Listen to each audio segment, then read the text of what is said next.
Sir, are you absolutely certain you belong in this section? The question hung in the recycled air of Terminal 3 at O'Hare International Airport, like a challenge waiting to explode.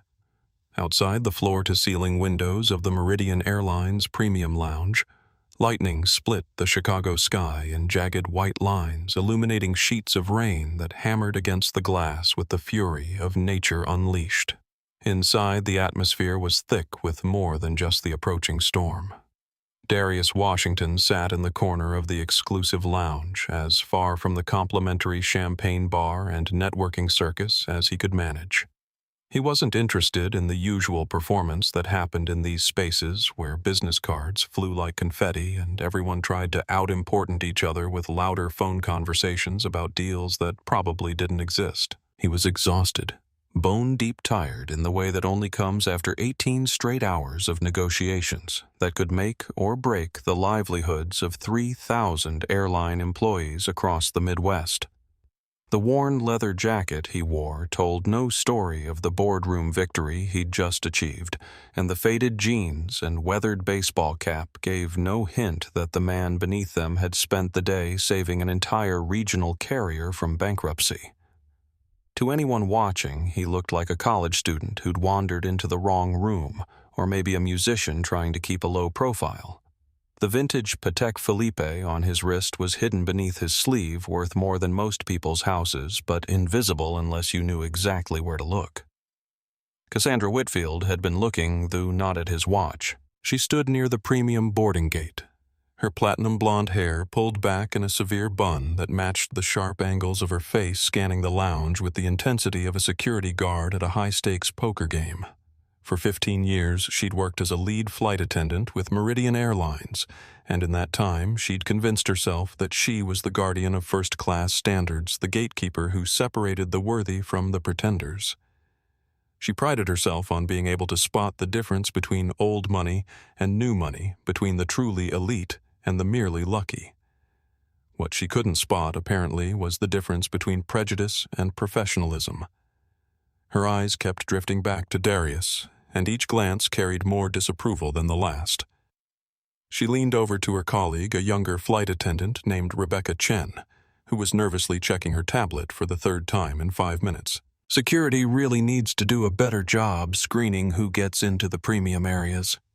Cassandra muttered, her voice just loud enough to carry the intended insult without being technically confrontational. "Standards keep slipping. And then we have to deal with the awkward conversations when people end up where they don't belong." Rebecca shifted uncomfortably, glancing toward Darius and then back at her tablet. She was new to Meridian, only 6 months on the job, and still learning the unspoken rules about who belonged where and who decided such things. Something about Cassandra's tone made her stomach tighten, but she didn't have the seniority or confidence to question a 15-year veteran. The storm outside intensified, and the departure board began flickering with delay notifications that spread through the terminal like dominoes falling. Darius pulled out his phone and checked the weather radar, frowning slightly as he saw the massive red and orange blob that was going to keep everyone grounded for at least another hour. He had a meeting in Atlanta the next morning that would determine the future of another struggling airline, and delays always made him restless. He opened his tablet and scrolled through a quarterly maintenance report for a fleet of Boeing 737s, the kind of technical document that most people would find mind-numbingly boring, but that told him everything he needed to know about the health of his investments. Because that's what the planes were to him. Investments, assets, pieces of a puzzle that he'd been building since he was 25 years old and bought his first aircraft with money borrowed against everything he owned. His father had been an aircraft mechanic for 40 years, a man whose hands were permanently stained with grease and hydraulic fluid who came home every night smelling of jet fuel and honest work. He'd taught Darius that ownership was the only real freedom in a world that seemed designed to keep working people in their place. "If you rent, you follow someone else's rules," his father used to say while teaching him to change oil in their garage. "If you own, you make the rules."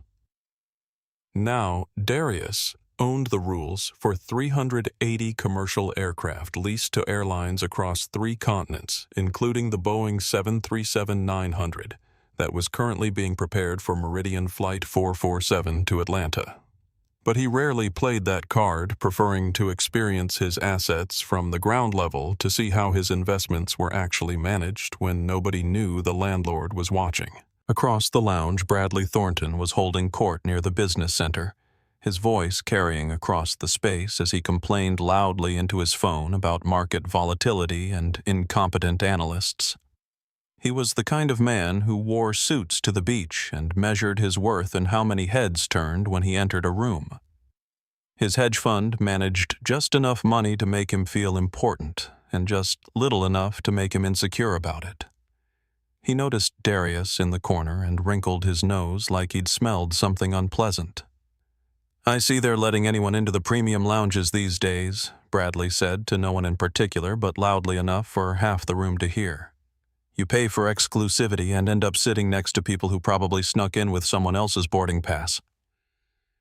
Darius heard the comment, but didn't react. He'd learned long ago that responding to every slight was a waste of energy better spent building something meaningful. He continued reading his maintenance report, noting that the Rolls-Royce engines on the Atlanta route were performing within acceptable parameters, but would need their next scheduled service in 3 weeks. Cassandra approached her gate position and began her pre-boarding routine, checking passenger manifests and preparing for what she considered the most important part of her job, maintaining the integrity of first class.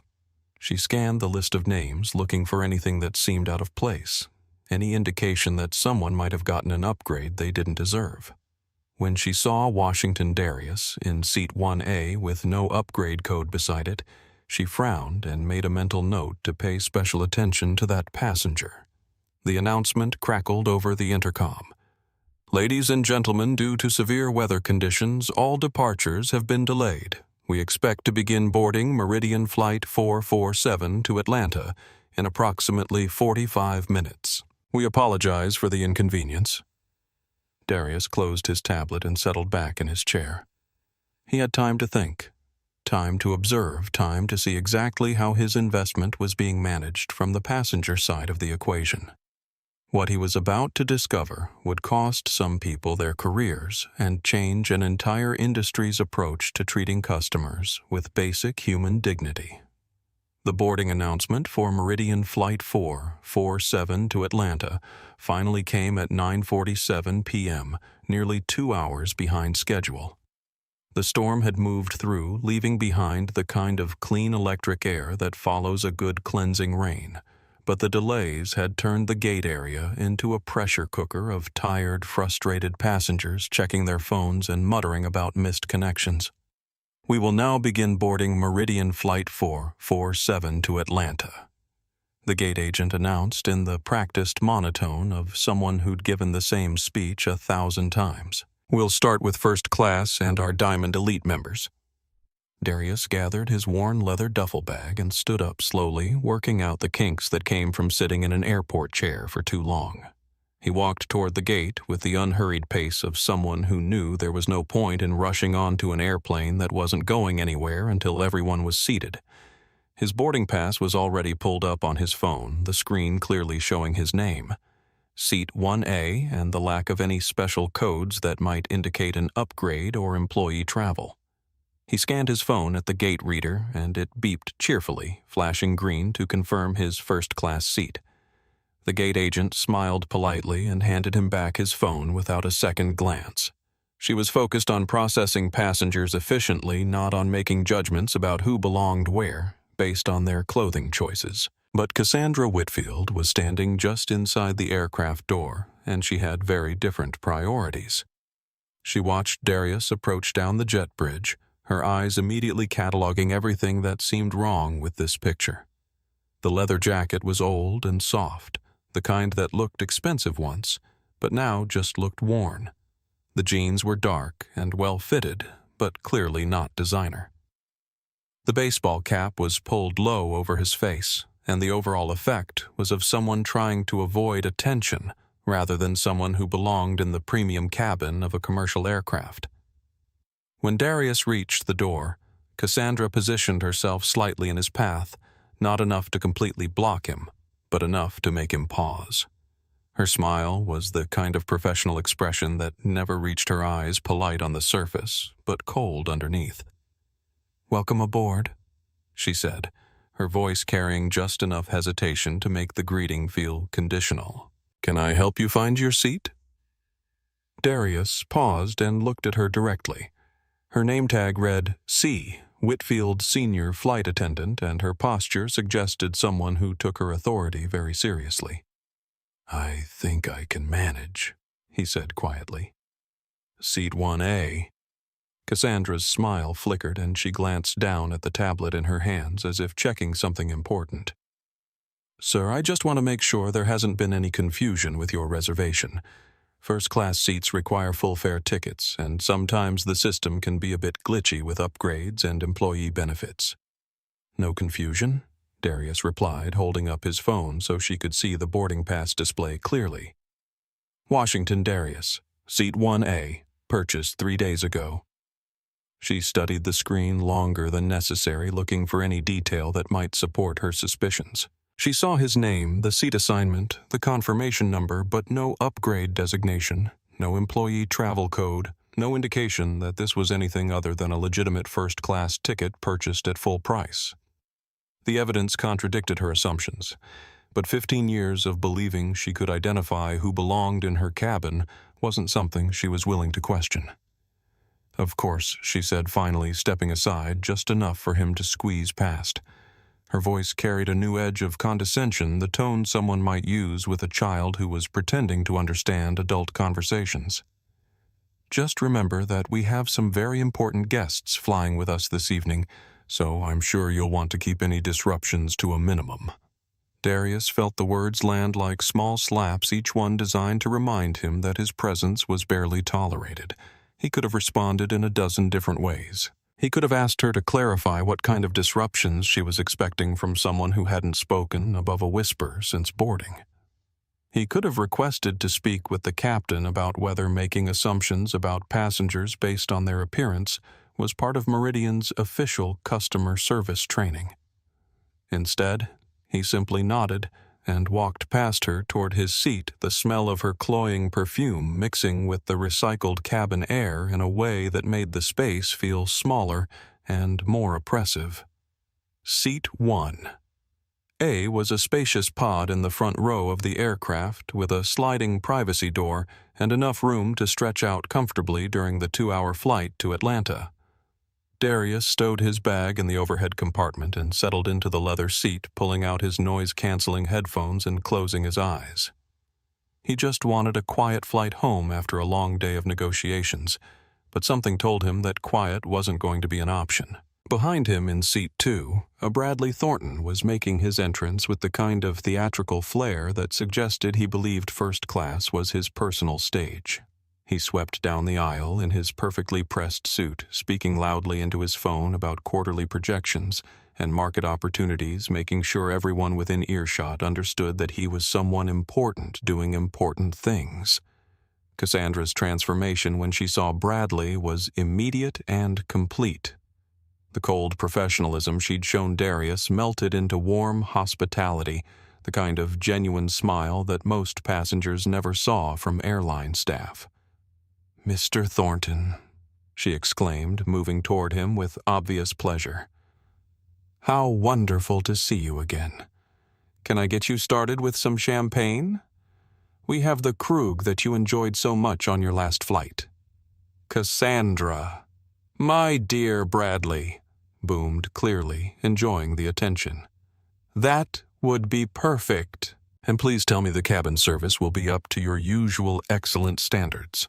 I have some very important calls to make during the flight, and I need to know I won't be disturbed by any unpleasant distractions." He glanced pointedly at the back of Darius's head as he said this, and Cassandra caught the look immediately.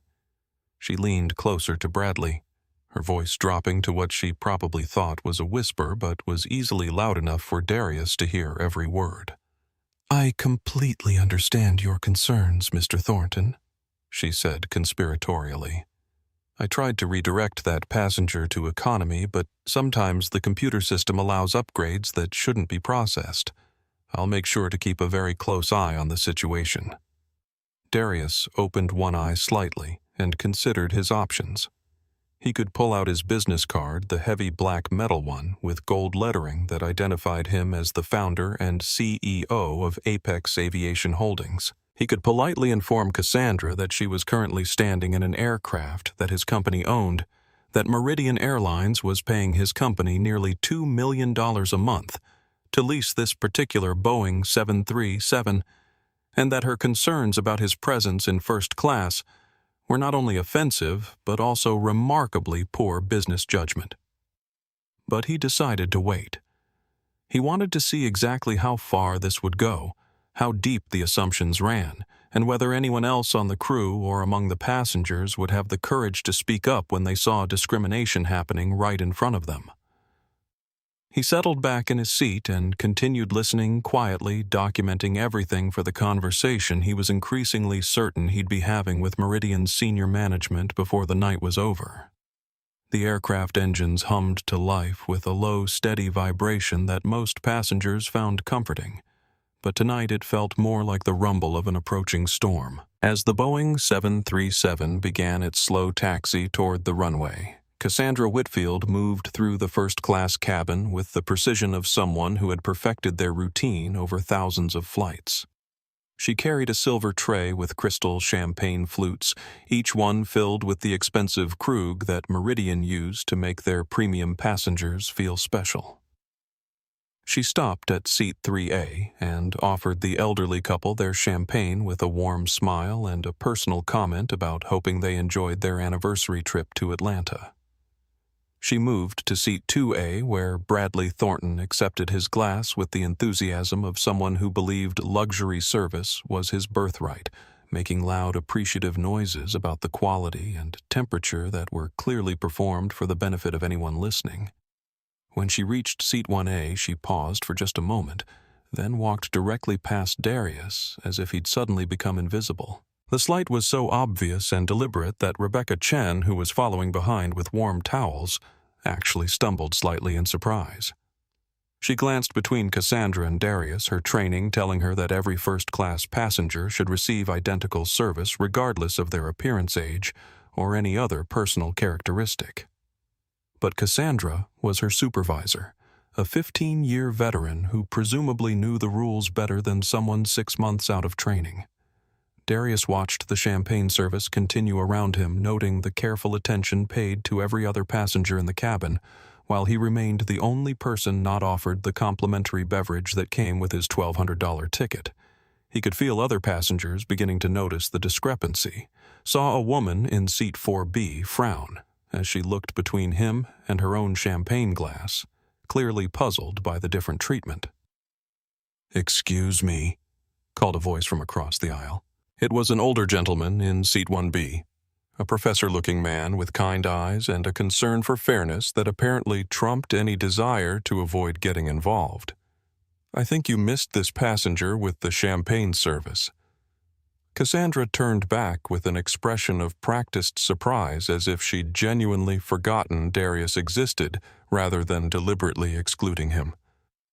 "Oh, I'm so sorry," she said, her tone carrying just enough emphasis to suggest that sorry was not exactly what she was feeling. "Would you care for a beverage? We have orange juice water or—" She paused meaningfully. "Soft drinks in coach if you'd prefer something more familiar." The insult was wrapped in professional courtesy, but it was unmistakably an insult nonetheless. Darius looked up at her calmly, his expression revealing nothing of the calculation happening behind his eyes. "Water would be fine," he said simply. "Of course," Cassandra replied, making no move to actually get him any water. "I'll have someone bring that right over." She walked away without following through, leaving Darius to wonder if she intended to forget about the water the same way she'd forgotten about the champagne. Behind him, Bradley Thornton was speaking loudly into his phone despite the announcement that all electronic devices should be in airplane mode for takeoff. No, you don't understand the importance of this merger," Bradley was saying, his voice carrying easily throughout the cabin. We're talking about a fundamental shift in market dynamics that will reshape the entire sector. This isn't just business. It's transformation. Rebecca appeared at Darius's elbow with a bottle of water and a quiet apology. "I'm sorry about the delay," she murmured, clearly uncomfortable with the situation but unsure how to address it directly. "Is there anything else I can get you before takeoff?" "Thank you," Darius replied, accepting the water with a slight smile that acknowledged her attempt to correct her supervisor's behavior. "This is perfect." As the aircraft lined up for takeoff, Cassandra made another sweep through the cabin, ostensibly checking that all passengers had their seatbelts fastened and their seats in the upright position. When she reached Darius, however, her inspection became notably more thorough. "Sir, I need you to put that device away immediately," she said sharply, pointing to the tablet in his lap that displayed the quarterly maintenance report he'd been reviewing earlier. "We are preparing for takeoff, and all electronic devices must be turned off." Darius glanced around the cabin, noting that Bradley was still holding his phone to his ear, that the woman in 4B was typing on her laptop, and that at least 3 other passengers had tablets or e-readers in their hands. "The announcement said airplane mode," he said calmly. "This has been in airplane mode since we boarded." "I don't care what mode it's in," Cassandra snapped, her voice rising slightly above the professional tone she maintained with other passengers. "Company policy requires all devices to be completely powered down during taxi and takeoff. I won't ask you again." The selective enforcement was so blatant that several passengers began paying closer attention to the interaction. A teenager in seat 3B had his phone out recording something, though he was being discreet about it. The professor in 1B was frowning openly at Cassandra's behavior. Even Bradley had ended his phone call and was watching with obvious interest.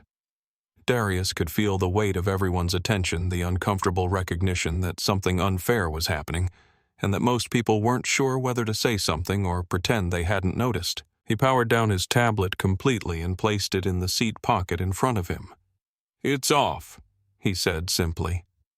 Cassandra stood there for a moment longer, clearly hoping for some kind of argument or resistance that would justify further action. When Darius simply sat quietly with his hands folded in his lap, she seemed almost disappointed by his compliance. "Good," she said finally. "I hope we can get through the rest of this flight without any further issues."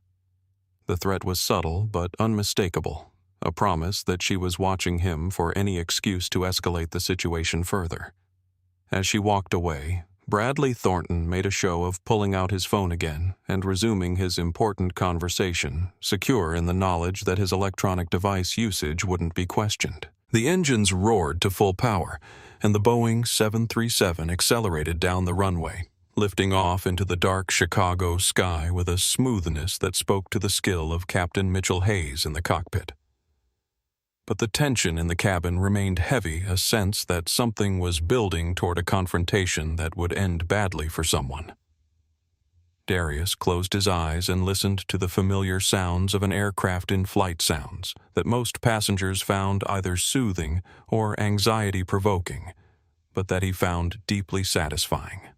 Every vibration, every subtle change in engine tone, every barely perceptible shift in the aircraft's attitude told him something about the health and performance of his investment. This particular Boeing 737 was performing beautifully maintained to the highest standards by crews who took pride in their work. It was just the human element of customer service that seemed to need some serious attention. And Darius was beginning to think that tonight might be the perfect opportunity to provide exactly that kind of attention in ways that Cassandra Whitfield and Bradley Thornton would remember for the rest of their careers. The flight had been airborne for 20 minutes when Captain Mitchell Hayes's voice crackled over the intercom with the kind of news that every passenger dreaded. "Ladies and gentlemen, this is your captain speaking. We've just been notified by air traffic control that severe weather has moved into the Atlanta area and we're being placed in a holding pattern until conditions improve. We expect this delay to last approximately 30 to 40 minutes. Flight attendants, please remain seated for now as we may experience some light turbulence. The collective groan that rose from the cabin was audible even over the engine noise, and Darius could feel the shift in atmosphere as tired passengers realized their already delayed flight was about to take even longer. He wasn't particularly concerned about the delay. His morning meeting could be pushed back if necessary, and he'd learned long ago that fighting weather was a battle no one ever won. But he could sense that others in the cabin were less philosophical about the situation. Bradley Thornton was the first to voice his displeasure, speaking loudly enough for everyone to hear his conversation with whoever had the misfortune of being on the other end of his phone call. "This is completely unacceptable," he declared, his voice carrying the entitled indignation of someone who'd never learned that nature doesn't care about human schedules. "I have critical meetings first thing in the morning, deals worth millions of dollars that can't be postponed because some airline can't manage to fly around a little rain." He gestured dramatically as he spoke, his movements becoming more expansive as his frustration grew. During one particularly emphatic wave of his hand, he accidentally knocked over his champagne glass, sending the expensive Krug spilling across his tray table and onto the floor of the cabin. "Oh, for heaven's sake," he muttered, then raised his voice again. "Flight attendant, I need someone to clean this up immediately." Cassandra appeared within seconds, armed with towels and cleaning supplies and the kind of apologetic concern that she'd never shown for Darius's comfort. "I'm so sorry, Mr. Thornton," she said, dropping to her knees to clean up the spill. "Let me get you a fresh glass right away, and we'll have this cleaned up in no time." As she worked, Bradley continued his phone conversation, his voice growing more agitated with each passing minute. "No, you don't understand the level of incompetence I'm dealing with here," he said, glancing meaningfully at Darius as if somehow the weather delay was his fault. "The passenger experience has just completely deteriorated. You used to be able to count on first class being a civilized environment, but now they let anyone with a credit card sit wherever they want." Darius felt the words like a physical weight, each comment designed to make him feel unwelcome and out of place. He could see other passengers beginning to shift uncomfortably in their seats, sensing the tension building, but unsure how to respond to what was clearly becoming a hostile situation. The teenager in 3B had his phone out again, discreetly recording the interaction with the kind of digital native instincts that made him automatically document anything that seemed potentially viral. The professor in 1B was watching Bradley with obvious distaste, his academic background giving him a sensitivity to discrimination that made him uncomfortable with what he was witnessing. "I mean, look around," Bradley continued, his voice growing louder and more theatrical. "This used to be about excellence, about maintaining standards. Now it's just about political correctness and making sure everyone gets a participation trophy regardless of whether they actually belong here." Rebecca Chen, who had been quietly organizing the galley area, looked up with obvious distress at Bradley's comments. She glanced toward Darius, then toward Cassandra, clearly struggling with whether to say something or maintain the professional silence that her training had emphasized. She was new enough to the job that she still believed customer service meant treating all customers with equal respect, but experienced enough to know that speaking up against a senior flight attendant could cost her the job she desperately needed. Cassandra finished cleaning up Bradley's spill and stood up with a satisfied expression, as if his complaints had confirmed everything she'd been thinking about the deterioration of proper cabin standards. She looked toward Darius with an expression that somehow managed to suggest that his mere presence was creating the uncomfortable atmosphere that Bradley was complaining about. "Mr. Thornton," she said, her voice carrying the conspiratorial tone of someone sharing a secret with an ally. "I want you to know that I take passenger comfort very seriously. If there's anything at all that's making you uncomfortable during this flight, anything that seems inappropriate or concerning, please don't hesitate to let me know immediately." The invitation was clear, a barely disguised suggestion that Darius was somehow responsible for the tension in the cabin and that Bradley should feel free to voice any concerns about his presence. It was the kind of coded language that allowed discrimination to flourish while maintaining plausible deniability, the suggestion that passenger comfort could be used as a weapon against anyone who didn't fit the expected profile. Darius closed his eyes and took a slow, deep breath, feeling the familiar weight of a decision that he'd faced too many times before. He could continue to ignore the provocations, could arrive in Atlanta with his dignity intact and his business completed, could chalk this up to the casual racism that successful black men learn to navigate as part of the cost of moving through the world. Or he could decide that tonight was the night when someone learned that assumptions about who belonged where could be very, very expensive mistakes. He opened his eyes and looked directly at Cassandra, his expression calm, but carrying an intensity that made her step backward slightly. Then he reached into his jacket pocket and pulled out his phone not to make a call or send a text, but to activate the recording app that would document everything that was about to happen. Because Darius Washington had just decided that this particular flight was going to be remembered for a very long time. The aircraft shuddered slightly as it hit another pocket of turbulence, and the captain's voice returned to the intercom with an update that made everyone's night significantly worse. Ladies and gentlemen, air traffic control has extended our holding pattern for another 20 minutes due to continued severe weather in the Atlanta area. I apologize for the inconvenience and will update you as soon as we have more information. The collective frustration in the cabin was almost tangible now, and Bradley Thornton was becoming increasingly vocal about his displeasure with everything from the delay to the airline's customer service to what he called the general decline in standards that was ruining the travel experience for people who deserved better treatment. "This is exactly what I'm talking about," he announced to the cabin at large, his voice carrying the authority of someone who'd decided he was now the spokesperson for everyone's grievances. "You pay premium prices for premium service, and then you're trapped in a metal tube with people who clearly don't understand basic social protocols."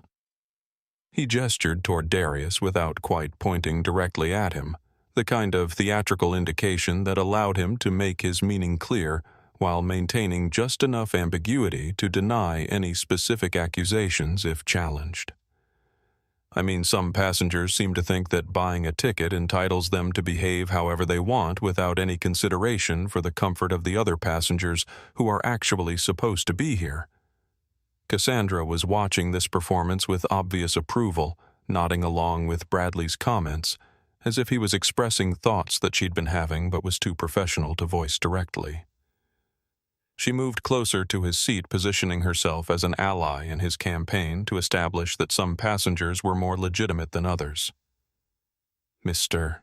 Thornton," she said, her voice loud enough for the entire cabin to hear. "I want you to know that passenger safety and comfort are my absolute top priorities. If any passenger's behavior is making you feel unsafe or uncomfortable, that's something I need to address immediately." The word unsafe hung in the air like a loaded weapon, and Darius felt the shift in atmosphere as other passengers began to look around nervously, wondering what kind of safety threat they'd missed. He knew exactly what was happening, recognized the careful escalation that was designed to justify whatever action Cassandra was planning to take. The suggestion of safety concerns was a nuclear option in airline customer service, a trump card that could override almost any other consideration. Rebecca Chen looked up from the galley with obvious alarm, her training telling her that safety issues needed to be documented and reported, but her instincts telling her that nothing she'd witnessed constituted any kind of actual threat. She glanced toward Darius, who was sitting quietly in his seat with his hands folded, then back toward Cassandra, clearly struggling to understand how someone could be considered unsafe while doing absolutely nothing. The professor in 1B was frowning openly now, his academic background giving him enough experience with institutional bias to recognize what was happening, but uncertain whether speaking up would help or make the situation worse. The teenager in 3B had his phone positioned to capture whatever happened next, his generation's instinctive understanding that moments like these needed to be preserved as evidence. Darius remained completely still, but something about his stillness had changed. It was no longer the relaxed posture of someone trying to avoid conflict. It was the controlled calm of someone who'd made a decision and was waiting for the right moment to act on it. His phone was still recording in his pocket, capturing every word of the conversation that was building toward a confrontation he could no longer avoid. "Ma'am," he said quietly, his voice carrying clearly through the cabin despite its low volume. "I'm not sure what behavior you're referring to. I've been sitting here reading, and I haven't interacted with anyone except to accept the water you brought me." Cassandra's response was immediate and aggressive, as if she'd been waiting for him to speak so she could pounce on whatever he said. "Sir, your attitude has been confrontational since the moment you boarded this aircraft. Multiple passengers have expressed concerns about your behavior, and I've been trying to handle this situation diplomatically. But your continued defiance is creating a safety issue for everyone on board." The accusations were so wildly disconnected from reality that several passengers looked around in confusion, trying to identify the confrontational behavior and defiant attitude that had somehow escaped their notice. The elderly couple in 3A exchanged bewildered glances, clearly wondering if they'd missed something significant. The woman in 4B was staring openly at the interaction, her expression making it clear that she'd seen nothing from Darius that could possibly be construed as threatening or inappropriate. "Ma'am," Darius replied, his voice still calm, but carrying a new edge of steel. "I would like you to be specific about what behavior you're describing as confrontational or defiant. I would also like to know which passengers expressed concerns, because I'd like to understand what I've done that could be interpreted as a safety threat." The request for specifics was exactly what Cassandra couldn't provide because there were no specifics to provide.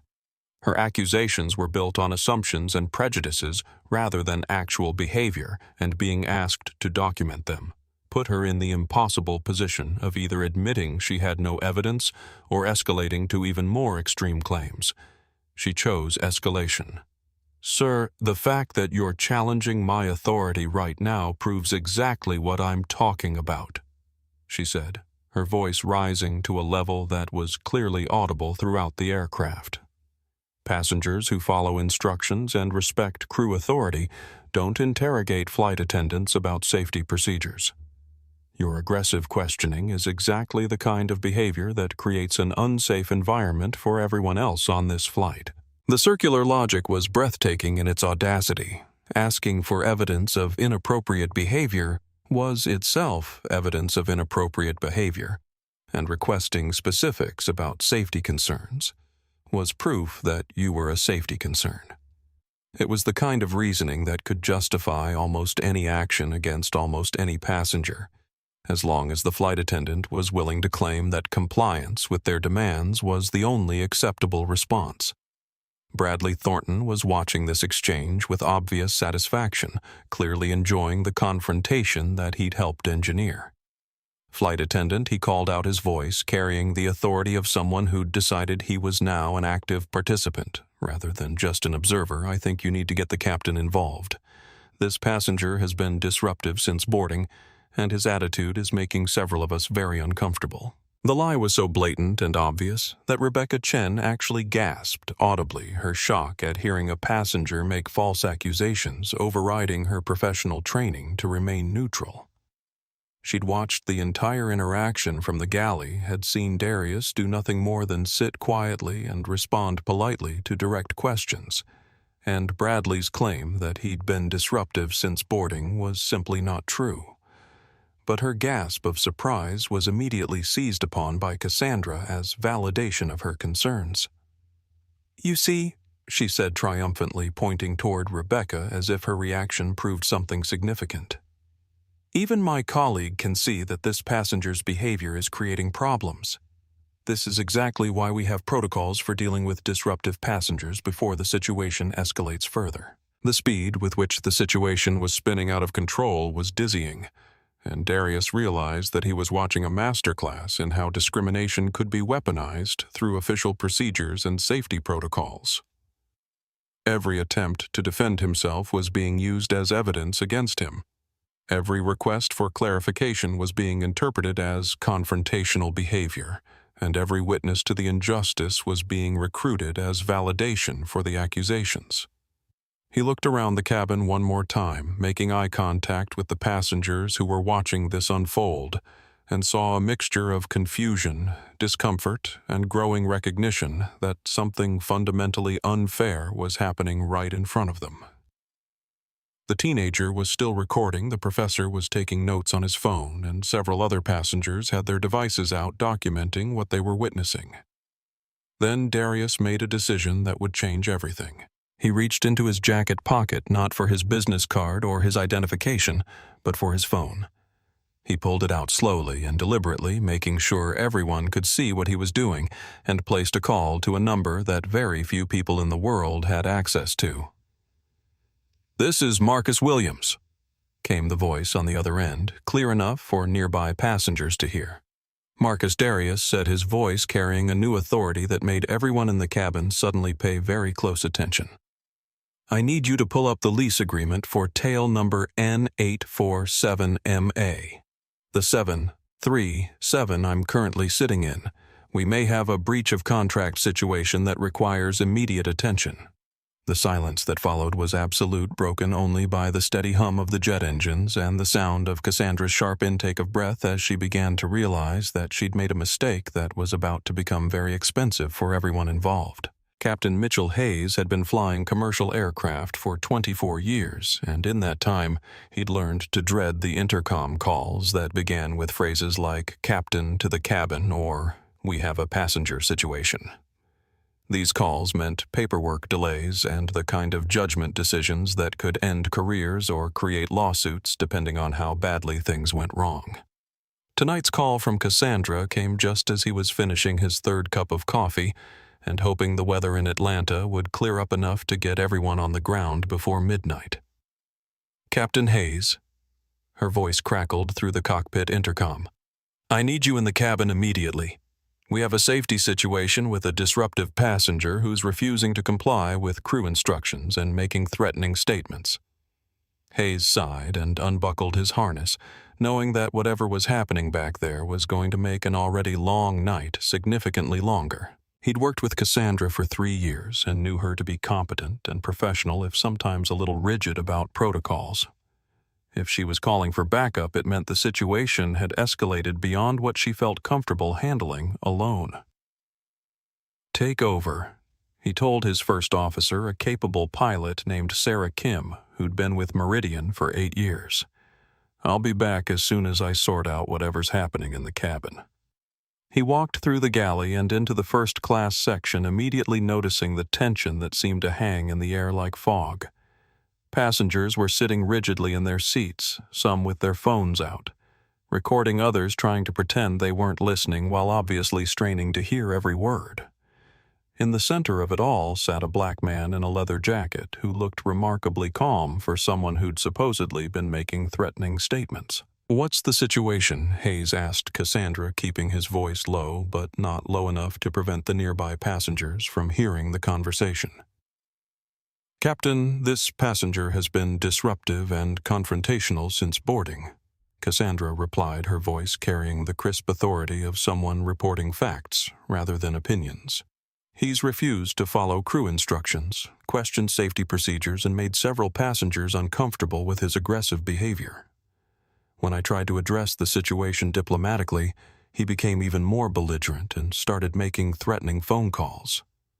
Hayes looked toward Darius, trying to reconcile the description of aggressive and belligerent behavior with the man who was sitting quietly with his hands folded, looking more like someone waiting for a business meeting than someone who'd been disrupting a flight. Sir Hayes said, his tone neutral but carrying the implicit authority of his position.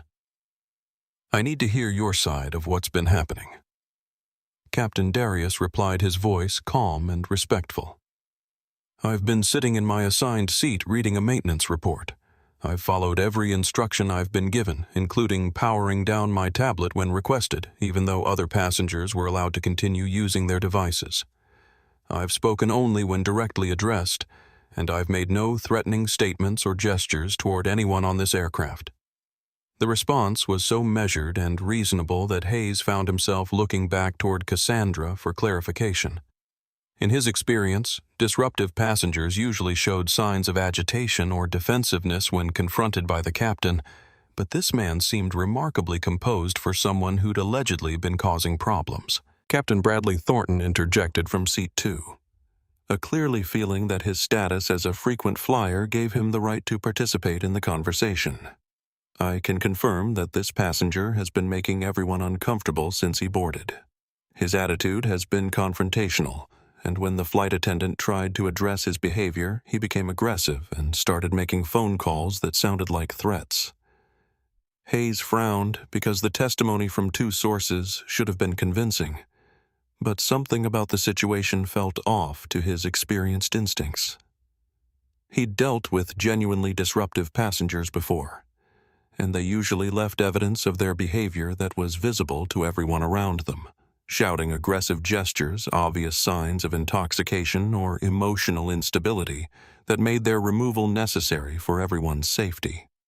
"Sir," he said to Darius, "Ms. Whitfield says you made threatening phone calls. Can you explain what that was about?"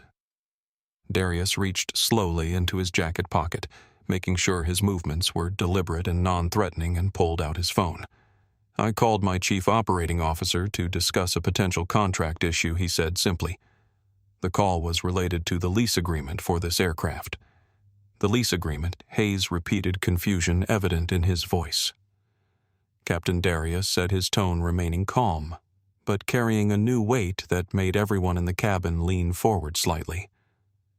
"I think there may be some confusion about who I am and why I'm on this flight. My name is Darius Washington, and I'm the CEO and founder of Apex Aviation Holdings. We own this aircraft and lease it to Meridian Airlines under a contract that includes specific clauses about passenger treatment and corporate reputation." The statement hung in the air like a bomb waiting to explode, and Hayes felt his stomach drop as the implications began to register. He glanced toward the ownership plaque next to the aircraft door, the small metal plate that he'd walked past thousands of times without really reading, and saw the words, "Property of Apex Aviation Holdings, LLC," engraved in official script. Captain Cassandra said quickly, her voice rising with desperation, "He's obviously lying. People don't own airplanes. He's just trying to intimidate us with false claims about being important."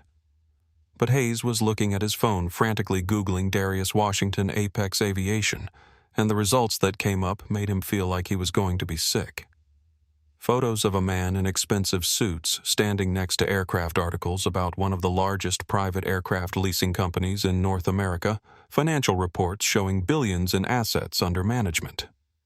The man sitting in seat 1A was not just some random passenger making false claims about being important. He was actually genuinely, catastrophically important, and Hayes was beginning to realize that he was in the middle of what might be the most expensive customer service failure in aviation history. Mr. Washington Hayes said, his voice suddenly very different, carrying the kind of respect that came from genuine recognition rather than professional courtesy. "I need to apologize for this situation. There's clearly been a serious misunderstanding, and I want to assure you that we'll resolve this immediately." Captain Darius replied, his voice still calm, but now carrying an edge that hadn't been there before. "I'm afraid it's gone beyond a misunderstanding.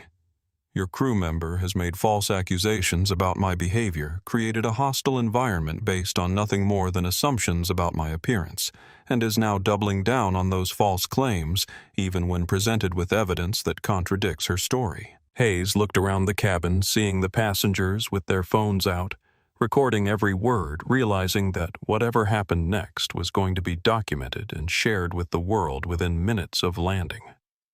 He thought about his pension, his reputation, and the potential liability that Meridian Airlines was facing if they'd just discriminated against someone who literally owned the airplane they were flying in.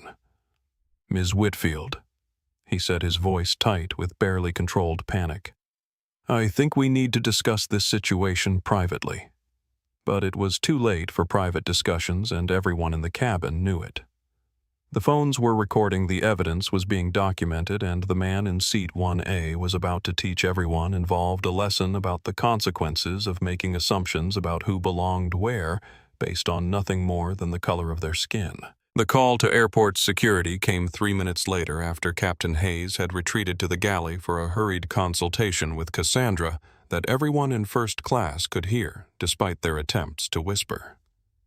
The conversation was a masterclass in damage control gone wrong, with Hayes trying to find a way to de-escalate the situation, while Cassandra insisted that backing down now would undermine her authority for every future flight. "Captain, if we don't follow through on this, passengers will think they can get away with anything," she argued, her voice carrying the desperation of someone who was beginning to realize the magnitude of her mistake, but was too committed to her position to change course.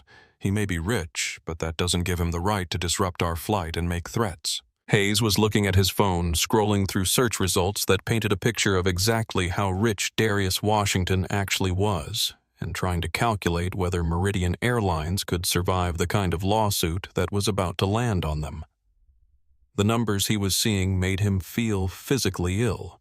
Apex Aviation Holdings managed assets worth over $8 billion, employed 3,000 people across 6 countries, and had the kind of legal resources that could probably buy and sell Meridian several times over. But federal aviation regulations were clear about crew authority in safety matters, and once a flight attendant declared that they felt unsafe, the captain had limited options for de-escalation. If he overruled Cassandra's safety concerns and something went wrong, he could face federal charges for failing to support his crew. If he followed protocol and had Darius removed, he might be ending his career by discriminating against someone with the power to destroy the entire airline. "Security is on their way," he announced to the cabin, his voice carrying none of the confidence that passengers expected from their captain. "We should have this resolved shortly and be on our way to Atlanta." The 2 Port Authority police officers who boarded the aircraft 5 minutes later were experienced professionals who dealt with hundreds of passenger removal situations, but even they could sense that something about this call was different. Officer Maria Santos was a 15-year veteran who'd seen every type of disruptive passenger, from drunk businessmen to anxious flyers having panic attacks. And Officer James Chen was newer but experienced enough to recognize the signs of a situation that was more complicated than it appeared on the surface. "Where's the problem?" Passenger Santos asked Hayes, scanning the first-class cabin for signs of obvious disturbance or agitation. Hayes pointed toward seat 1A, where Darius was sitting exactly as he had been for the entire flight, quietly, calmly, with his hands folded and his attention focused on the conversation happening around him. Santos frowned because, in her experience, passengers who required removal were usually showing clear signs of the behavior that had gotten them into trouble in the first place. "Sir," she said to Darius, her tone professional but carrying the implicit authority of law enforcement, "I need you to gather your belongings and come with us. The flight crew has requested your removal from the aircraft." Darius looked up at her with the same calm expression he'd maintained throughout the evening. "Officer, may I ask what specific law or regulation I've violated that requires my removal?" "The captain and flight attendant have reported disruptive behavior and threats to passenger safety," Santos replied, reciting the standard language that covered most removal situations. "Federal regulations require all passengers to comply with crew instructions, and failure to do so is a federal offense." "Officer Santos Darius," said, reading her name tag and speaking with the kind of respectful authority that made her pause despite herself. "I have complied with every crew instruction I've been given. I have not threatened anyone's safety, made any disruptive statements, or engaged in any behavior that could reasonably be construed as problematic. What you're witnessing is discrimination based on my appearance, and I will not voluntarily legitimize that discrimination by leaving this aircraft." The statement was delivered with such calm conviction that Santos found herself looking around the cabin for evidence of the disruptive behavior that had supposedly necessitated this removal. What she saw instead were passengers with their phones out recording the interaction, their expressions ranging from confusion to outright sympathy for the man they were being asked to remove. Ma'am called the professor from seat 1B his academic background, giving him both the vocabulary and the courage to speak up. I've been sitting right next to this gentleman for the entire flight, and I can confirm that he has done nothing that could be considered disruptive or threatening. This appears to be a case of discriminatory treatment that has no basis in his actual behavior. Sir, please stay out of this, Chen warned the professor, but Santos was experienced enough to recognize the significance of passenger witnesses, especially ones who seemed credible and had nothing obvious to gain by lying. Officer Cassandra interjected, her voice rising with desperation. This passenger has been confrontational and threatening since he boarded. He's made phone calls that sounded like threats, and multiple passengers have expressed concerns about their safety. Santos looked toward the other passengers, trying to gauge whether Cassandra's claims had any basis in reality. What she saw were people shaking their heads, looking uncomfortable, and in several cases actively recording the interaction with expressions that suggested they disagreed with the flight attendant's version of events. Sir Santos said to Darius, her tone becoming more respectful as she began to sense the complexity of the situation. If you come with us voluntarily, we can discuss this outside the aircraft and hopefully resolve whatever misunderstanding has occurred. Darius shook his head slowly.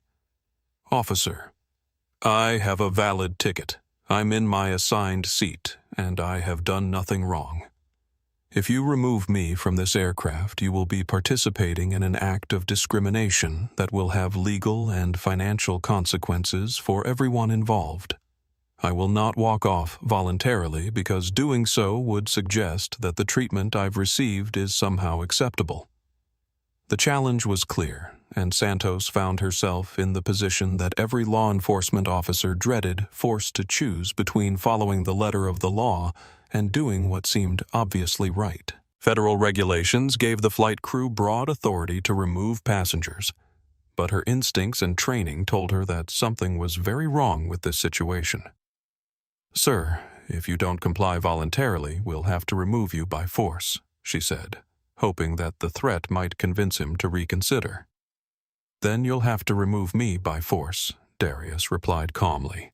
Because I will not participate in legitimizing discrimination by walking off this aircraft as if I've done something wrong.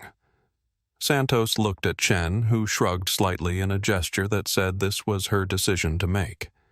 She thought about the cameras recording every moment, about the witnesses who seemed to support the passenger's version of events, about the potential consequences of forcibly removing someone who appeared to be the victim rather than the perpetrator of the problem. Then she thought about federal aviation regulations, about the authority of flight crews in safety matters, about the chain of command that made it clear that her job was to support the airline's decisions, even when those decisions seemed questionable. She reached for her handcuffs, knowing that what happened next would be recorded and shared with millions of people, hoping that she was doing the right thing, but increasingly certain that someone was about to learn a very expensive lesson about the consequences of assumptions and discrimination. The handcuffs clicked shut with a metallic finality that seemed to echo through the cabin louder than the jet engines outside.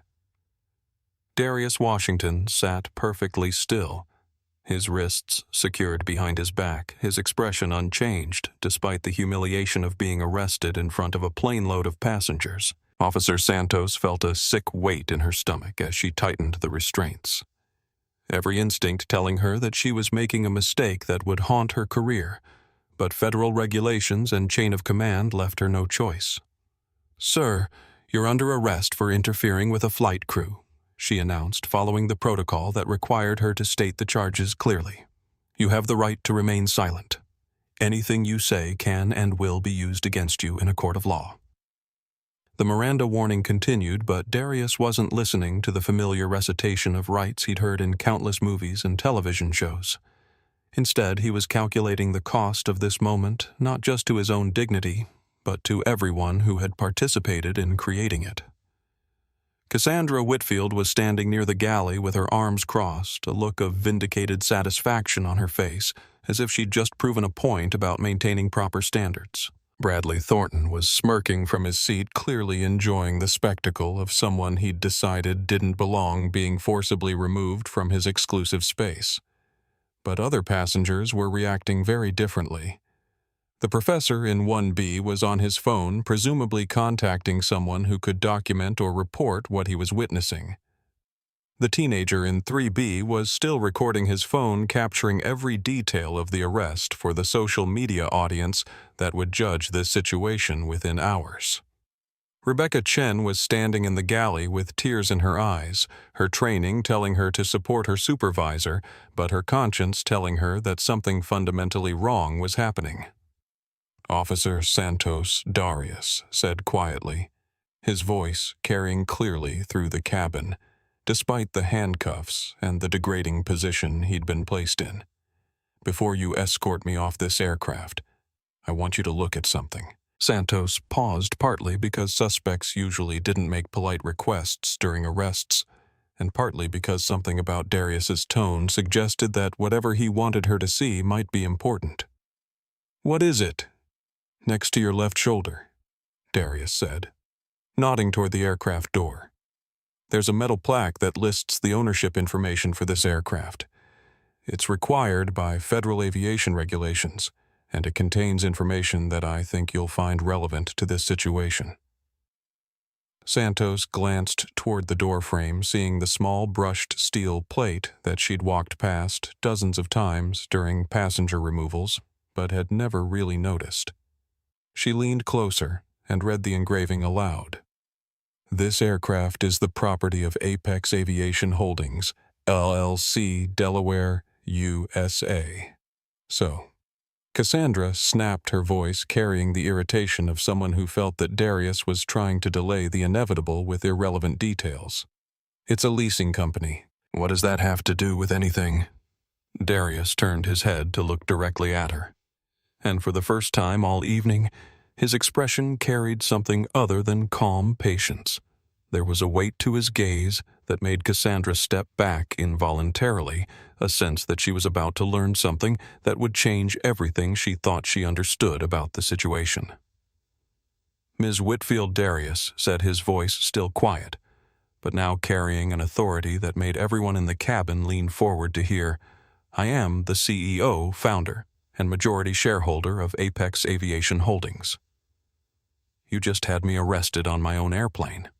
The silence that followed was so complete that the only sound was the steady hum of the jet engines and the faint whistle of wind across the fuselage. Cassandra's face went through a series of expressions in rapid succession: confusion, disbelief, dawning horror, and finally the kind of pale shock that comes with the realization that you've just made a mistake so catastrophic that it will define the rest of your life.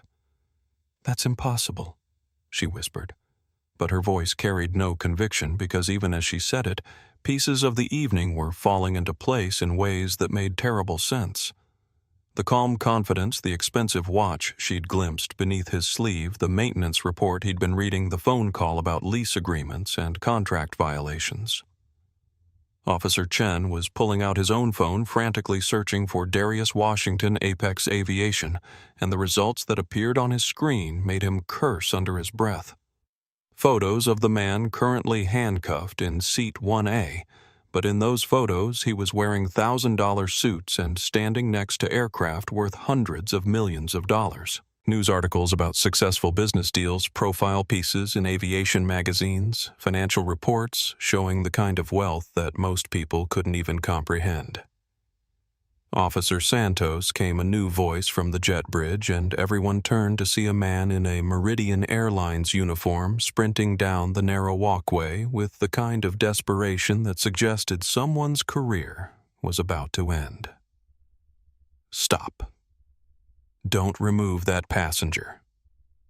David Kellerman, the Meridian Airlines station manager for O'Hare, burst into the cabin looking like he'd just run a marathon in a business suit.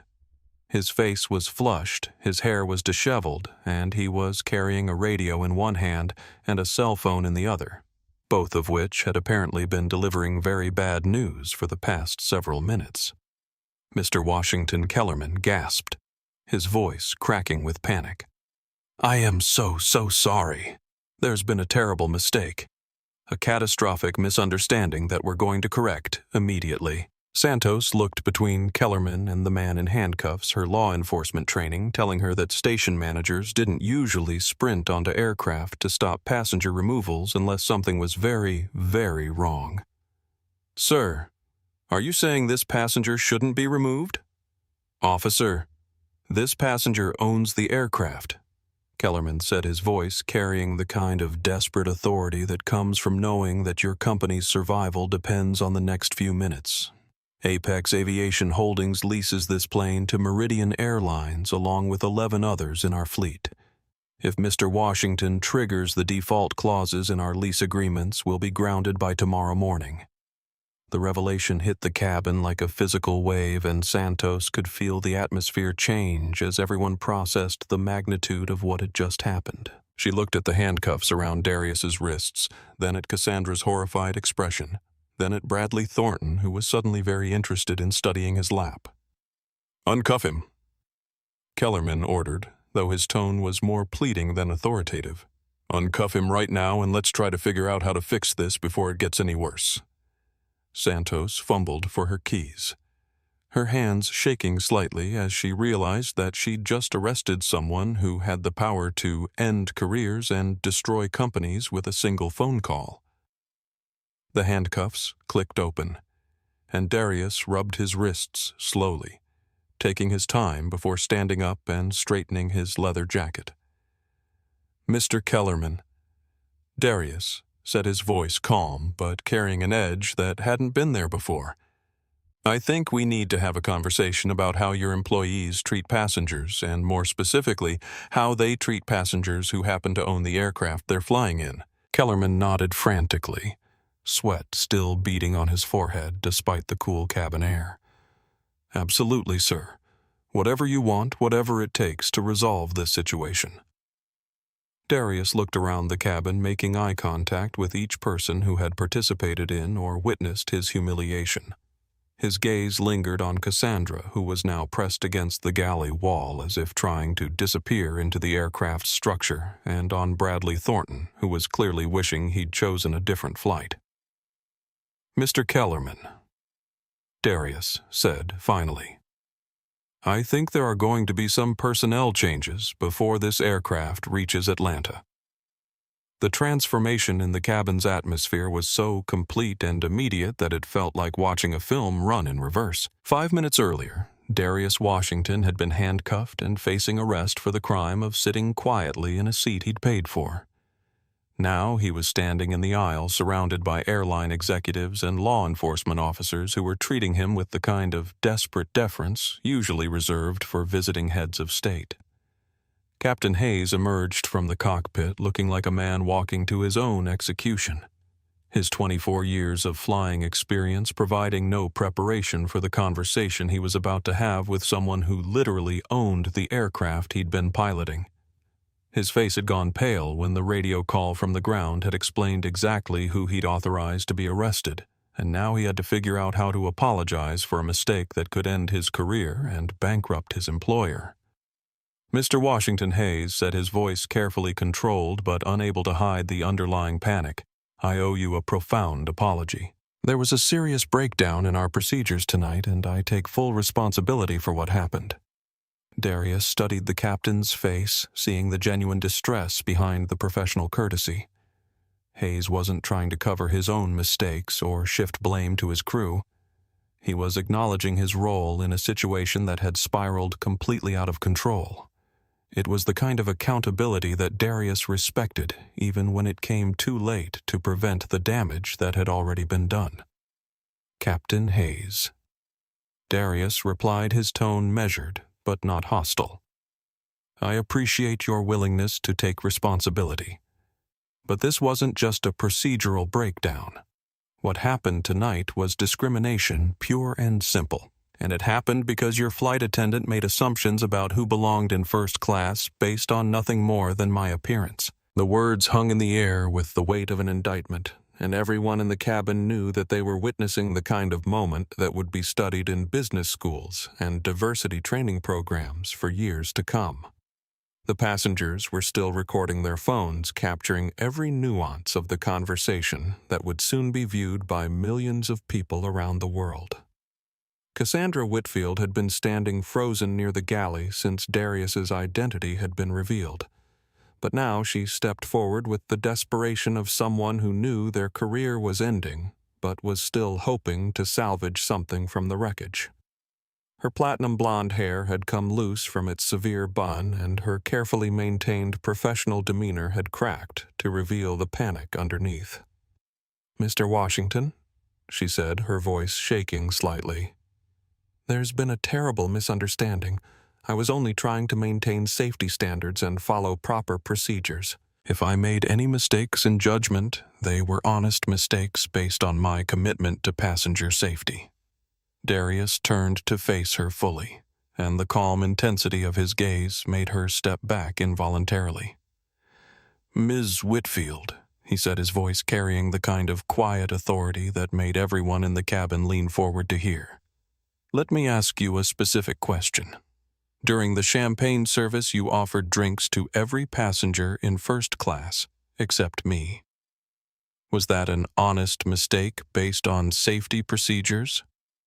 Cassandra's mouth opened and closed without producing any sound, her brain desperately searching for an explanation that might justify behavior that everyone present had witnessed. The question was precise and devastating because it focused on a specific action that had no possible connection to safety or security concerns. I was following service protocols," she stammered, but the explanation sounded hollow even to her own ears. "Which protocol requires flight attendants to skip black passengers during beverage service?" Darius asked, his tone remaining calm, but carrying an edge that made the question feel like a legal cross-examination. The silence that followed was brutal, broken only by the sound of Rebecca Chen's quiet sob from the galley. The young flight attendant had been wrestling with her conscience all evening, watching her supervisor engage in behavior that contradicted everything she'd been taught about customer service and human dignity. Now she stepped forward, her voice trembling but clear. "Mr. Washington," Rebecca said, tears streaming down her face, "I want to apologize for not speaking up sooner. I watched what was happening, and I knew it was wrong, but I was afraid to challenge a senior crew member. That's not an excuse, and I'm sorry for my cowardice." The apology was so genuine and heartfelt that several passengers visibly softened, recognizing the courage it took for a junior employee to admit fault and take responsibility for her inaction. Darius studied Rebecca's face, seeing the authentic remorse and the kind of moral clarity that suggested she might learn something valuable from this experience. "Ms. Chen," he said quietly, "thank you for your honesty. Speaking up against discrimination takes courage, especially when there are power dynamics and job security concerns involved. The fact that you recognize the importance of doing so suggests that you understand something that some of your colleagues seem to have missed." Bradley Thornton had been unusually quiet since Darius's identity had been revealed. His earlier confidence replaced by the kind of nervous energy that comes from realizing you've aligned yourself with the wrong side of a situation that's about to become very public. He cleared his throat and attempted to regain some of the authority he'd wielded so confidently earlier in the evening. "Now see here," he said, his voice carrying less conviction than before. "I think we're all overreacting to what was obviously a series of misunderstandings. These things happen in the service industry, and I'm sure we can resolve this like civilized people without blowing it out of proportion." Darius turned his attention to Bradley with the kind of focus that made the hedge fund manager suddenly very uncomfortable. "Mr. Thornton," he said, his voice carrying a new steel that hadn't been there during their earlier interactions. "You told the flight crew that I was making threatening gestures and creating safety concerns. You backed up false accusations that led to my arrest. Those weren't misunderstandings. They were deliberate lies." Bradley's face flushed red, but his response carried the defensive bluster of someone who was used to talking his way out of problems. "I was simply expressing legitimate concerns about passenger behavior that seemed inappropriate for a first-class environment." "What behavior?" Darius asked, his tone remaining calm but relentless. "Be specific. What did you see me do that seemed inappropriate?" The question hung in the air like a challenge, and Bradley found himself in the same impossible position that had trapped Cassandra, being asked to provide evidence for accusations that had been based on prejudice rather than actual behavior. His mouth worked silently for several seconds before he fell back on the kind of vague language that allowed discrimination to flourish. "Your whole attitude was confrontational," he said weakly. "The way you carried yourself, the way you responded to legitimate questions about your presence here." "My presence here," Darius repeated, and now there was something dangerous in his voice that made everyone in the cabin suddenly very aware that they were witnessing more than just a customer service failure. "Mr. Thornton, I think you've just summarized the entire problem perfectly. You questioned my presence in first class based on nothing more than your assumptions about who belongs where." Station Manager Kellerman had been listening to this exchange with growing horror, realizing that every word was being recorded and would soon be part of the public record of what would undoubtedly become one of the most expensive discrimination cases in aviation history. He stepped forward with the desperate energy of someone trying to contain a nuclear explosion. "Gentlemen, please," he said, his voice cracking slightly with stress. "I think we should continue this conversation in private where we can work out a resolution that addresses everyone's concerns." Darius looked around the cabin one more time, taking in the passengers with their recording devices, the crew members with their varying expressions of guilt and panic, the law enforcement officers who were clearly wishing they'd called in sick tonight. "Mr. Kellerman," he said finally, "I think the time for private conversations has passed. What happened here tonight needs to be addressed publicly and comprehensively, because this isn't just about how one passenger was treated. This is about the culture that made such treatment possible in the first place." The implications of that statement were clear to everyone present, and as the aircraft finally began its descent toward Atlanta, everyone involved knew that they were about to land in a world where their actions would have consequences that extended far beyond this single flight. The Boeing 737 was still taxiing to the gate at Hartsfield-Jackson Atlanta International Airport when the first video hit social media. The teenager in seat 3B, whose name was Marcus Taylor and who had a modest but engaged following on TikTok, had spent the descent editing together the most compelling moments from nearly 2 hours of footage into a 3-minute masterpiece of social justice storytelling. The video opened with Cassandra's initial dismissive treatment of Darius during boarding, showing her warm welcome of other passengers, followed by her cold, suspicious questioning of the black man in the leather jacket. It captured Bradley Thornton's loud complaints about declining standards and his obvious attempts to rally other passengers against someone he'd decided didn't belong. Most damaging of all, it showed the moment when Darius revealed his identity and Cassandra's face went through its progression from smug satisfaction to dawning horror. Marcus had captioned the video, "Racist flight attendant tries to kick black man off plane." Plot twist, he owns the plane. #Karma Airlines, #Apex owns you, #first class discrimination. By the time the aircraft reached the gate and passengers began gathering their belongings, the video had already been viewed 50,000 times. The algorithm had recognized the engagement patterns that indicated viral content, and social media platforms began pushing the story to broader audiences with the relentless efficiency of digital wildfire. Inside the cabin, the mood was surreal. Passengers who had witnessed the confrontation were checking their phones and discovering that they were already part of a national conversation about discrimination, corporate accountability, and the power dynamics that shaped air travel. Those who had supported or remained silent during Darius's mistreatment were beginning to realize that their behavior had been documented and would soon be subject to public judgment. Cassandra Whitfield sat in the jump seat near the galley staring at her phone, with the expression of someone watching her life collapse in real time. Her personal Instagram account was being flooded with thousands of messages from strangers who had seen the video and decided to share their opinions about her character, her professionalism, and her future employment prospects. The comments were brutal and immediate. "This is what systemic racism looks like. Hope you enjoyed your last day as a flight attendant. Imagine being this racist and this stupid at the same time. The hashtag Apex Owns You was already trending on Twitter, accompanied by thousands of retweets of the original video and commentary from blue checkmark accounts that amplified the story to audiences of millions. Civil rights organizations were weighing in with statements about discrimination in the travel industry. Business journalists were analyzing the potential financial impact on Meridian Airlines. Aviation industry insiders were sharing their own stories of bias and mistreatment in corporate travel. But perhaps most devastating for everyone involved were the additional videos that began surfacing as other passengers shared their own footage of the incident.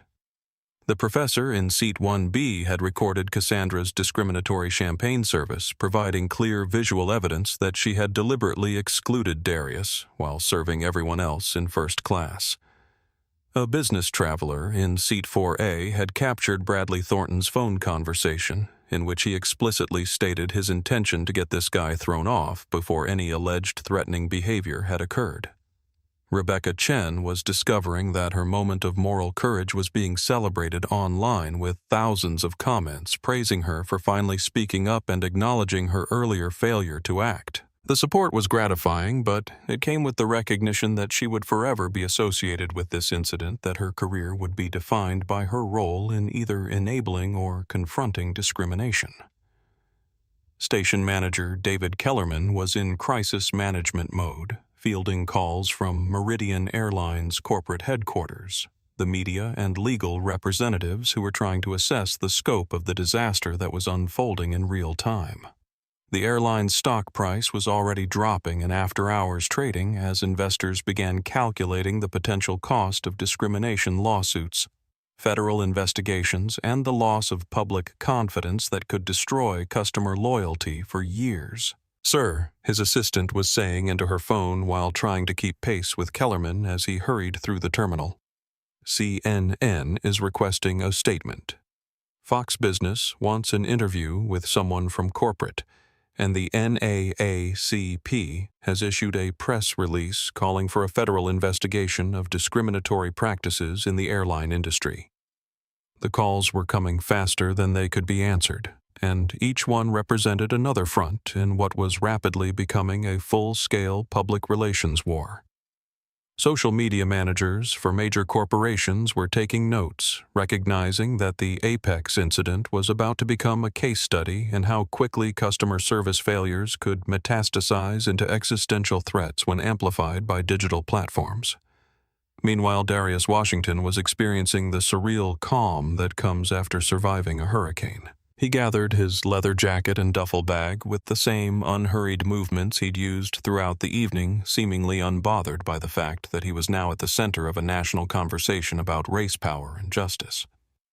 Passengers were approaching him with apologies, business cards, and requests for selfies, treating him like a celebrity who had just delivered an impromptu masterclass in dignity under pressure. "Mr. Washington," the professor from 1B said as they waited to deplane, "I want you to know that what happened tonight was completely unacceptable, and I'll be happy to provide testimony or documentation if you decide to pursue legal action." Similar offers were coming from throughout the cabin as passengers who had witnessed the discrimination offered to serve as witnesses, provide their own recordings, or simply express their support for someone who had maintained his composure in circumstances that would have broken most people's patience. The solidarity was genuine and heartening, but it also highlighted how many people had recognized the injustice without initially feeling empowered to speak up against it. As passengers finally began deplaning, Darius found himself walking through a terminal that was already buzzing with energy and anticipation. Word had spread through the airport's informal networks, and gate agents, baggage handlers, and other airline employees were watching him pass with expressions that ranged from curiosity to admiration to concern about what his presence might mean for their own industry. The media was already gathering in the arrivals area, having been alerted by social media monitoring services that track viral content for breaking news opportunities. Reporters were setting up cameras and preparing questions, knowing that the man emerging from Gate B6 was about to become one of the most talked about figures in American business and civil rights. But Darius wasn't thinking about the media attention or the social media storm or the corporate executives who were probably having emergency meetings at that very moment. He was thinking about his father, the aircraft mechanic, who had taught him that ownership was the only true freedom, and wondering what the old man would have made of a world where discrimination could be exposed and challenged in real time by ordinary people with smartphones and a sense of justice. The revolution would indeed be televised, broadcast live on every platform that connected human beings to each other, and Darius Washington had just become its most unlikely and powerful symbol. The emergency board meeting at Meridian Airlines corporate headquarters in downtown Atlanta was called for 2:47 a.m., just 4 hours after Flight 447 had finally reached its gate. The company's crisis management protocols had been designed to handle mechanical failures, weather disasters, and the occasional public relations challenge. But nobody had anticipated the kind of digital firestorm that could transform a single customer service incident into an existential threat to the entire organization. CEO Amanda Richardson sat at the head of the polished conference table, her usually immaculate appearance disheveled from being awakened by panicked phone calls from her communications director, her general counsel, and the chairman of the board. Around the table sat the other members of Meridian's senior leadership team, each of them staring at tablets and laptops that displayed the same devastating metrics, millions of video views, trending hashtags calling for boycotts, and a stock price that had dropped 18% in overseas trading markets. "Tell me exactly how bad this is," Richardson said, her voice carrying the controlled fury of someone who had built her career on operational excellence and was watching it unravel because of a flight attendant's prejudices and a hedge fund manager's lies. The chief marketing officer, a data-driven woman named Sarah Kim, who specialized in crisis communication, pulled up a presentation that painted the scope of the disaster in stark numerical terms. The original video has been viewed 4.2 million times in the past 6 hours. It's been shared on every major platform, translated into 12 languages, and picked up by news outlets on 5 continents. The hashtag Apex Owns You is trending worldwide, and hashtag Boycott Meridian is gaining momentum in key demographic groups. She clicked to the next slide, which showed social media sentiment analysis that looked like a medical chart tracking the progress of a fatal disease. Public opinion is running approximately 87% negative toward Meridian Airlines, with specific anger focused on discriminatory treatment of passengers, inadequate crew training, and corporate cultures that enable racism. The sentiment scores are the worst we've ever recorded for any airline incident, including major safety failures. The general counsel, a veteran lawyer named Robert Chen, who had spent 15 years defending corporations against discrimination lawsuits, was reviewing legal documents with the focused intensity of someone trying to find an escape route from a burning building. "The financial exposure is potentially catastrophic," he said, without looking up from his papers. Apex Aviation Holdings owns or manages assets worth over $8 billion. Their lease agreements include reputation damage clauses that could allow them to terminate our contracts with as little as 30 days' notice. Richardson felt her stomach drop as she processed the implications. Meridian Airlines operated 12 aircraft leased from Apex, representing nearly 20% of their long-haul capacity and a significant portion of their most profitable routes. Losing those planes would force massive flight cancellations, strand thousands of passengers, and potentially trigger a cascade of operational failures that could bankrupt the company. "What would it cost us to replace those aircraft?" she asked, though she already suspected the answer would be devastating. The chief financial officer, who had been running calculations on his laptop while the others spoke, looked up with the expression of someone delivering a terminal diagnosis. Conservative estimate would be $600 million in new lease agreements, assuming we could even find available aircraft on short notice. More likely, we'd be looking at 18 to 24 months of reduced capacity while we negotiated new deals, during which time our competitors would capture our market share and our revenue would collapse. The silence that followed was broken only by the hum of the building's air conditioning system and the distant sound of early morning traffic beginning to build on the streets below. Everyone around the table understood that they were facing the kind of corporate crisis that ended careers and destroyed companies, the type of situation that would be studied in business schools as an example of how quickly everything could go wrong when discrimination intersected with social media amplification and economic leverage. "Have we heard anything from Washington or his representatives?" Richardson asked, hoping that there might be some opportunity for negotiation or damage control before the situation spiraled completely beyond their ability to manage. The chief communications officer, who had been monitoring media coverage and social media responses throughout the night, shook her head grimly. "He's been completely silent since landing in Atlanta. No statements to the press, no social media posts, no response to our attempts to reach out through intermediaries. His communications team has issued a single statement saying that Mr. Washington is reviewing his options and will respond appropriately to the situation." The lack of immediate retaliation was almost more terrifying than angry public statements would have been, because it suggested that Darius Washington was carefully considering his response rather than acting out of emotion. Someone with his resources and influence who was taking time to plan his next move was infinitely more dangerous than someone who was simply venting their anger. "What about the employees involved?" Richardson asked. "Please tell me we've already taken action to distance ourselves from their behavior." The Human Resources Director, a careful woman who specialized in employment law and corporate liability, consulted her notes before responding. "Cassandra Whitfield has been terminated effective immediately, with cause forfeiting all severance and pension benefits. We've also initiated lifetime employment ban procedures to ensure she can never work for Meridian again.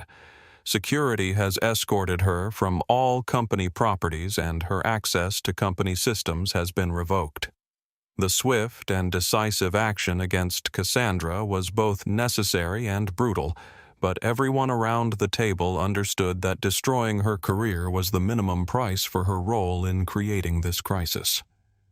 Her 15 years of service and previously spotless record meant nothing when balanced against the potential destruction of an entire corporation. "What about the passenger who collaborated with her accusations?" Richardson continued. "The hedge fund manager who made false statements to support her discrimination. Bradley Thornton has been placed on Meridian's permanent no-fly list," the HR director replied. "We've also notified other airlines about his behavior, though we can't prevent him from flying with competitors. His investment firm, Thornton Capital Management, had corporate accounts with us worth approximately $2 million annually, which we've terminated. The financial impact of banning a high-value customer was significant, but keeping him would have been impossible given the documented evidence of his lies and collaboration with discriminatory treatment. Every decision they made now would be scrutinized by the public, the media, and potentially federal investigators who might examine whether Meridian's response was adequate or merely cosmetic." Richardson looked around the table at her senior leadership team, seeing the fear and uncertainty that came with recognizing that their professional lives had been fundamentally altered by events they couldn't control. "What are our options?" she asked. "What can we offer Washington that might convince him not to destroy us?" The question hung in the air like a challenge because everyone present understood that they were no longer in control of their own destiny. They were entirely dependent on the mercy of a man they had allowed their employees to humiliate and arrest, and mercy from someone with his power and resources was never guaranteed.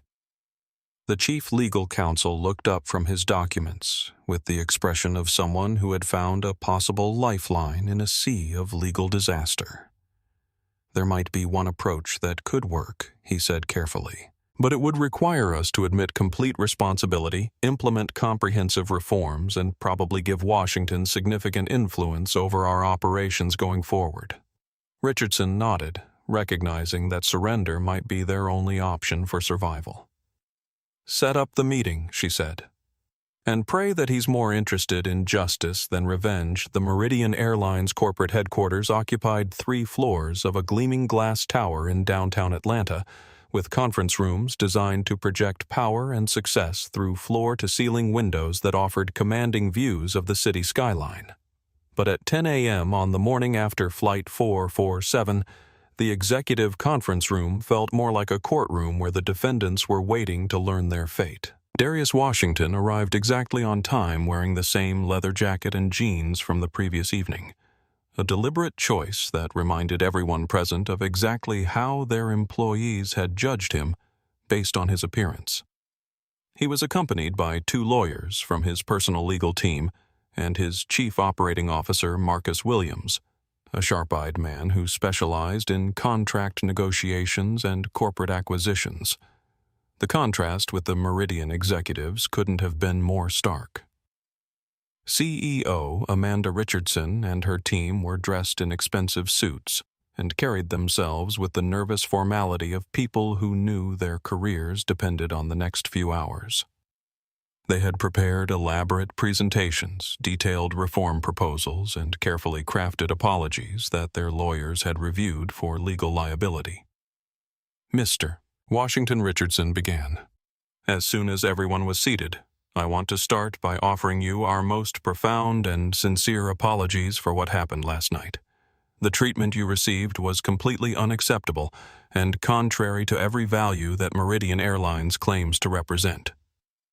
Darius listened to the prepared statement without expression, his calm demeanor giving no indication of whether the apology was being well received or dismissed as corporate damage control. When Richardson finished, he leaned back in his chair and studied the faces around the table with the kind of analytical attention he usually reserved for financial reports. "Ms. Richardson," he said finally, his voice carrying the quiet authority that had made him one of the most successful aviation entrepreneurs in the world. "I appreciate your words, but I'm not here to receive apologies. I'm here to discuss the future of our business relationship and what changes you're prepared to make to ensure that what happened to me never happens to another passenger." The directness of his response sent a visible ripple of tension around the table, and Richardson realized that this wasn't going to be the kind of negotiation where money could solve problems or legal settlements could make controversies disappear. Darius was talking about fundamental changes to their corporate culture, the kind of transformation that would affect every aspect of their operations. "We've prepared a comprehensive reform package," the Chief Human Resources Officer said, sliding a thick document across the table. "It includes mandatory bias training for all employees, revised passenger treatment protocols, independent oversight of discrimination complaints, and significant financial investments in diversity and inclusion programs." Marcus Williams took the document and began reviewing it with the practiced efficiency of someone who had spent years evaluating corporate compliance proposals. After several minutes of silence, he looked up with an expression that suggested the Meridian team had significantly underestimated what would be required to resolve this situation. "This is a good start," Marcus said diplomatically, "but it focuses primarily on internal policy changes, without addressing the broader accountability issues that created the environment where Ms. Whitfield felt empowered to discriminate against passengers." Darius nodded and took over the conversation with the kind of strategic precision that had built his billion-dollar empire. "Here's what I want to see," he said, pulling out his own folder of documents. "First, you're going to submit to a comprehensive external audit of your passenger treatment practices, conducted by an independent civil rights organization of my choosing. The results will be published publicly, and you'll implement every recommendation regardless of cost." The demand was sweeping and potentially expensive, but Richardson nodded immediately, because refusing would mean losing the aircraft leases that kept their airline operational. "Agreed," she said quickly. "Second," Darius continued, "you're going to establish a passenger discrimination response fund initially capitalized at $50 million to provide immediate assistance to travelers who experience discriminatory treatment on any airline. The fund will be administered independently, and Meridian will have no control over how the money is distributed." The financial commitment was substantial, but the executives around the table recognized that it was far less expensive than the alternative of losing their Apex leased aircraft.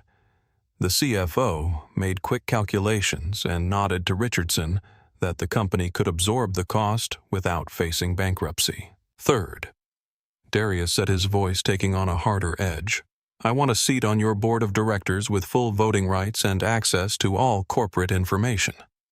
Your decision-making process will include the perspective of someone who understands what it feels like to be discriminated against because of assumptions about who belongs where.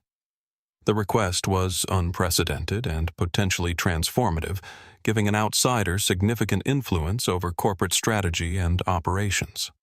Richardson felt her carefully prepared negotiation strategy crumbling as she realized that Darius wasn't interested in monetary settlements or cosmetic changes. He wanted to fundamentally alter the power structure that had enabled his mistreatment. Mr. Washington, the general counsel, interjected carefully, board appointments require shareholder approval and formal governance procedures.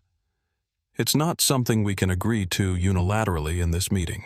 Darius smiled for the first time since entering the conference room, but it wasn't a friendly expression.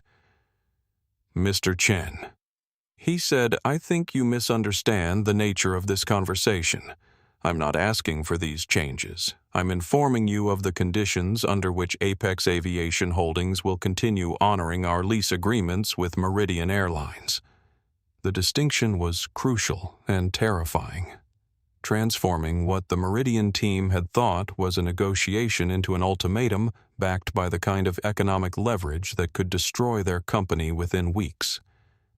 Richardson felt her mouth go dry as she processed the implications of refusing Darius's demands versus accepting a fundamental shift in corporate control.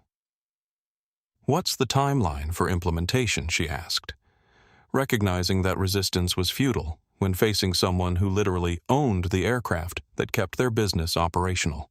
The external audit begins within 30 days, Darius replied, consulting notes that suggested he had planned every detail of this conversation long before arriving at the meeting. The Discrimination Response Fund is established within 60 days. The board appointment is formalized at your next quarterly shareholder meeting, which I believe is scheduled for 6 weeks from now. The deadlines were aggressive but achievable, assuming Meridian's leadership was willing to prioritize compliance over pride. Richardson looked around the table at her senior executives, seeing resignation and acceptance in their expressions as they realized their company's future depended entirely on satisfying the demands of someone they'd allowed their employees to arrest. And if we agree to all of these conditions, Richardson asked, what assurances do we have that Apex will continue honoring the existing lease agreements?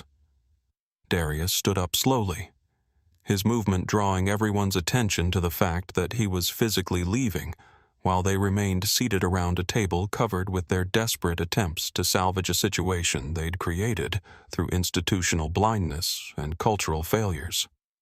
Ms. Richardson, he said, his voice carrying the finality of someone who had made decisions that couldn't be appealed. You'll have the same assurances that every other business partner of Apex Aviation Holdings receives, as long as you fulfill your contractual obligations and maintain the standards we require, we'll continue our business relationship. He paused at the door and turned back to face the room full of executives who were watching their corporate autonomy disappear in real time. The difference is that now you'll be meeting standards that include treating all passengers with dignity, regardless of how much money you think they have or whether they fit your assumptions about who belongs in first class. The meeting was over, and as Darius and his team walked out of the conference room, the Meridian executives were left to contemplate a future where their decisions would be subject to oversight from someone who had experienced their failures firsthand and had the power to ensure such failures never happened again. The news of Meridian Airlines' complete capitulation to Darius Washington's demands broke simultaneously across multiple platforms exactly 48 hours after Flight 447 had landed in Atlanta. The announcement came in the form of matching press releases from both Apex Aviation Holdings and Meridian Airlines, carefully coordinated statements that laid out the comprehensive reforms and accountability measures that would fundamentally transform how the airline treated its passengers. The public response was immediate and overwhelming. Social media platforms exploded with commentary analysis and celebration from users who had been following the story since the original videos went viral.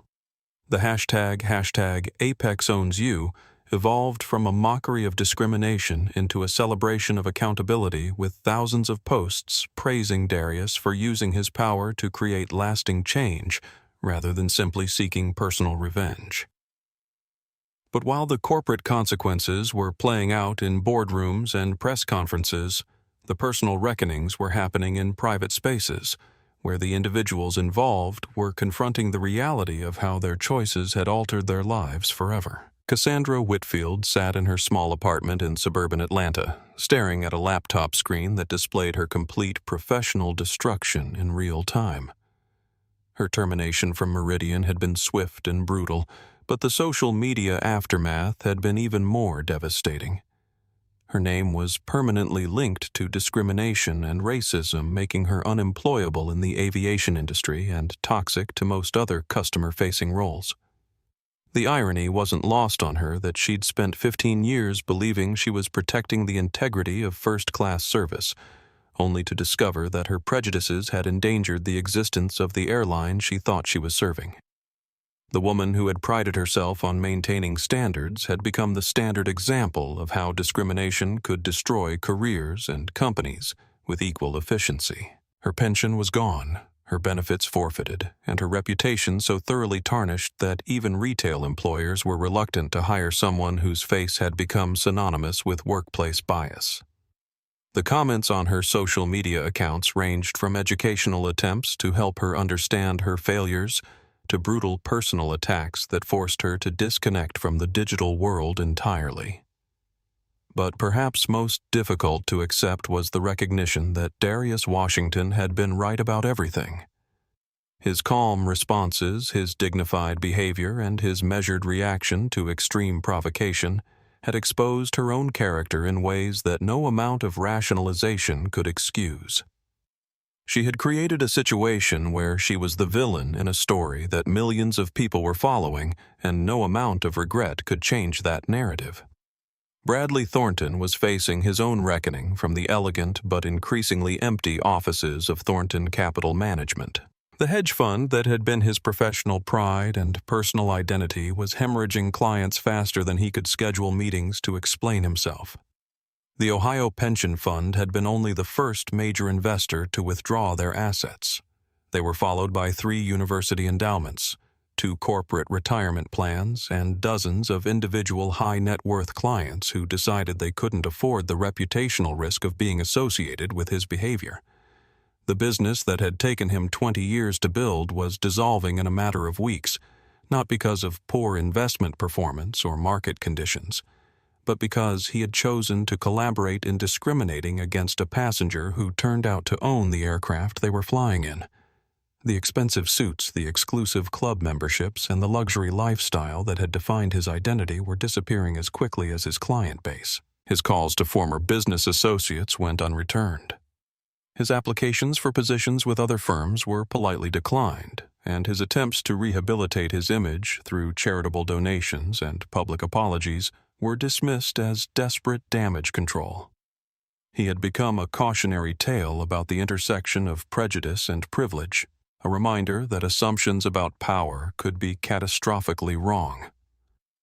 Meanwhile, Rebecca Chen was experiencing a very different kind of transformation.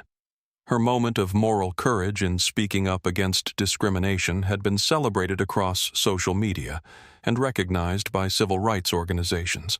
But more importantly, it had been noticed by Meridian Airlines' new leadership structure. As part of the comprehensive reforms demanded by Darius Washington, the airline had created new positions focused on passenger advocacy and discrimination prevention. Rebecca found herself promoted to Senior Passenger Experience Coordinator, a role that gave her authority to investigate discrimination complaints, implement bias prevention training, and ensure that the failures that led to Darius's mistreatment could never happen again. It was work that aligned with her values and provided her with the platform to make a real difference in how airlines treated passengers from all backgrounds. Her story became a powerful example of how speaking up against injustice, even belatedly, could lead to opportunities for meaningful change. She began appearing at diversity and inclusion conferences, sharing her experience and encouraging other employees to find their courage when witnessing discrimination. Her transformation from silent bystander to active advocate illustrated the possibility of redemption through accountability and genuine commitment to change. The broader aviation industry was watching the Meridian situation with a mixture of concern and calculation, recognizing that the precedent being set could fundamentally alter how airlines approached passenger relations. Trade associations were quietly revising their training materials. Corporate executives were reviewing their own policies for potential discriminatory practices, and employee training programs were being overhauled to prevent similar incidents. The Federal Aviation Administration announced a comprehensive review of passenger treatment protocols across all major carriers, with particular attention to bias prevention and accountability measures.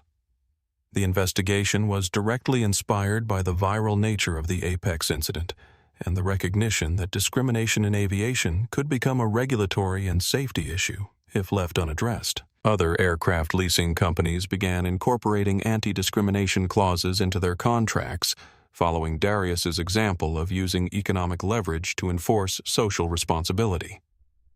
The business community was learning that corporate culture and customer treatment could have immediate financial consequences in an era when discriminatory behavior could be documented and shared globally within minutes.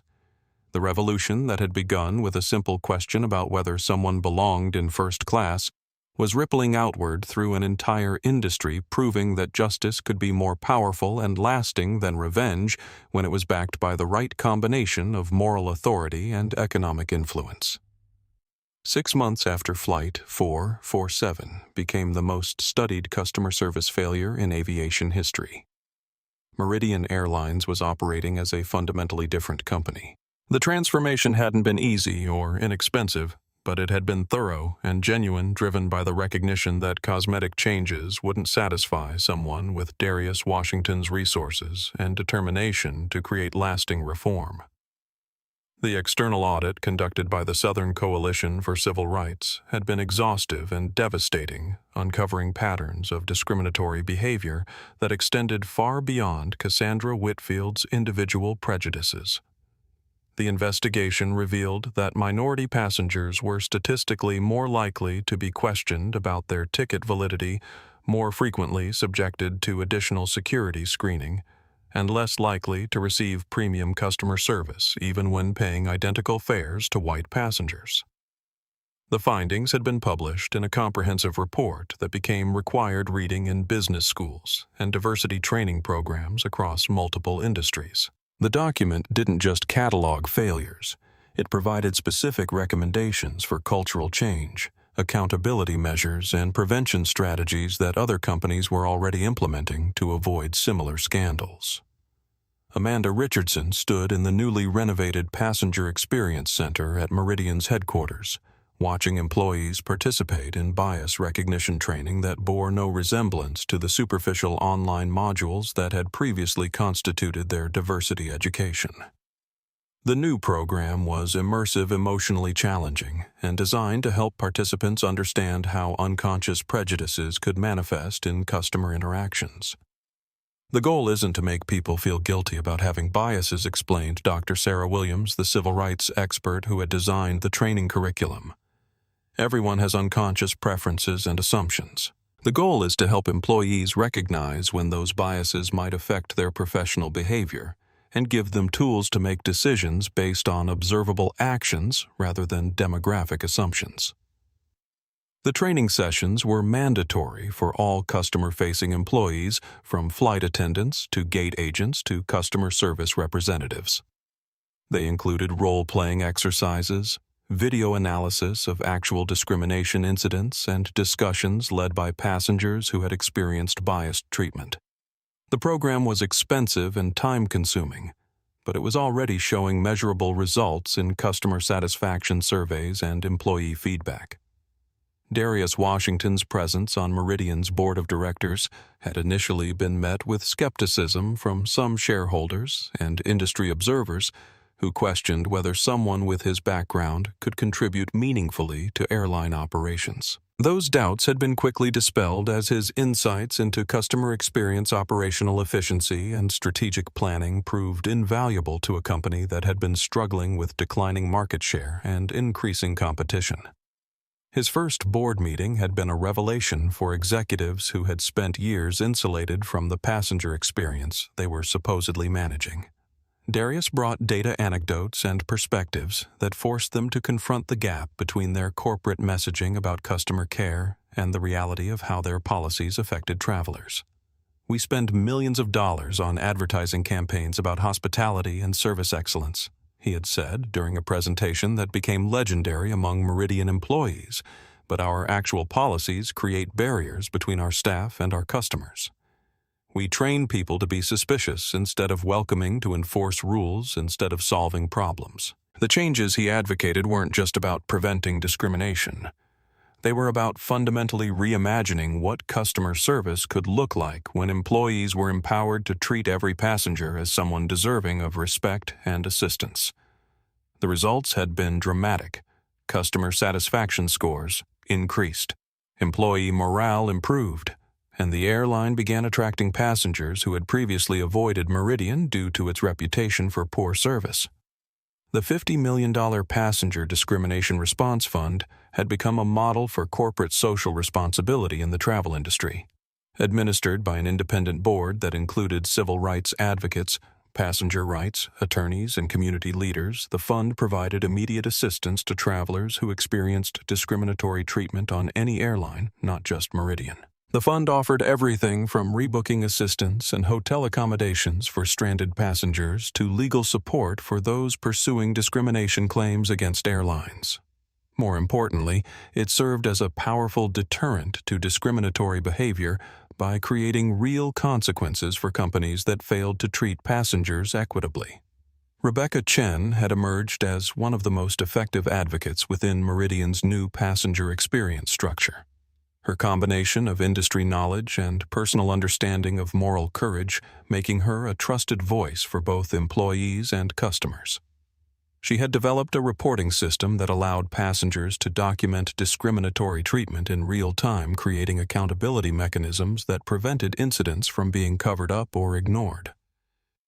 Her department had handled over 200 discrimination complaints in the 6 months since its creation, resolving most through immediate intervention and policy clarification. The cases that required more extensive investigation had led to additional employee training policy revisions and, in some cases, terminations of employees who couldn't adapt to the new standards of professional behavior.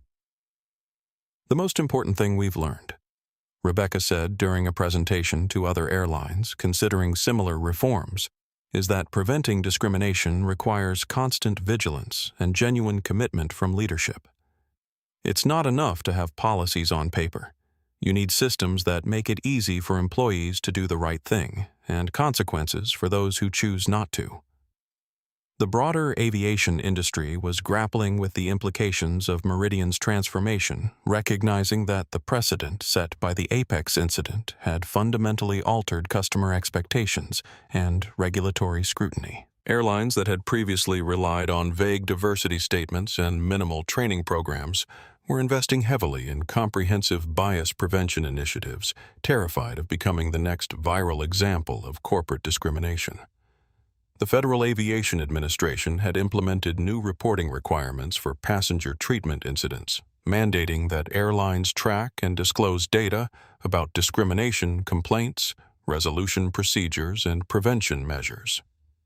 The transparency requirements were controversial within the industry, but popular with passengers who could now compare airlines based on their commitment to equitable treatment. International aviation authorities were studying the American response to the Apex incident, with several countries implementing similar oversight mechanisms and accountability requirements for their domestic carriers. The story of Darius Washington's transformation from victim to reformer had become a global case study in how economic leverage could be used to advance social justice. But perhaps the most significant change was cultural rather than regulatory.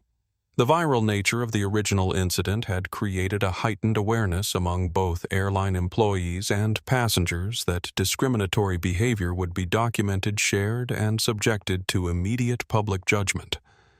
The knowledge that every interaction could be recorded and broadcast to millions of people had fundamentally altered the calculus of customer service.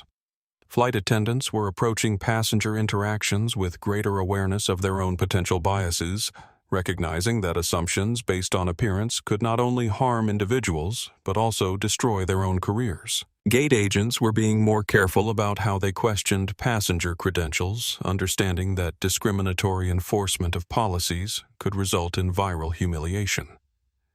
Passengers themselves were more empowered to document and report mistreatment, knowing that their experiences would be taken seriously and addressed promptly.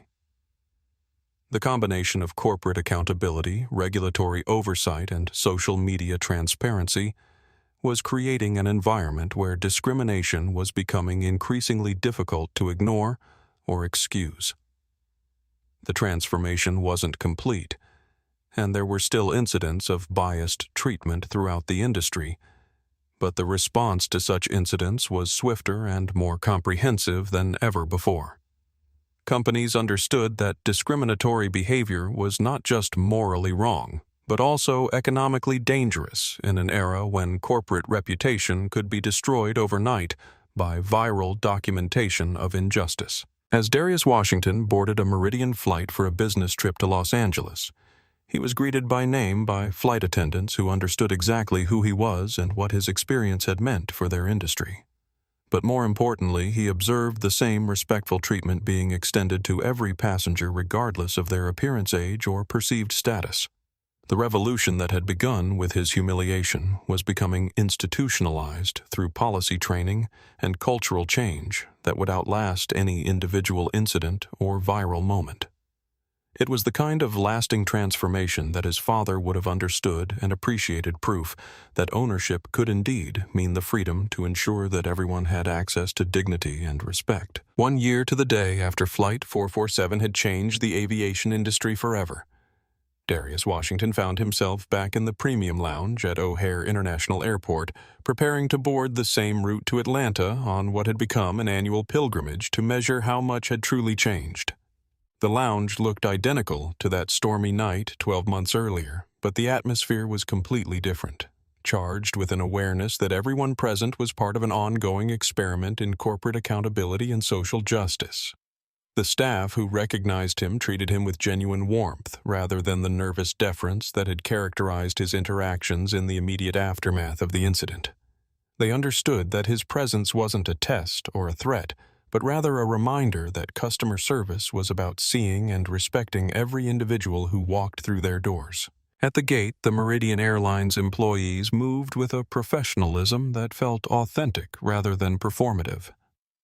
The gate agent who processed his boarding pass was a young black woman whose presence in a leadership role might have been unlikely before the reforms that had swept through the industry.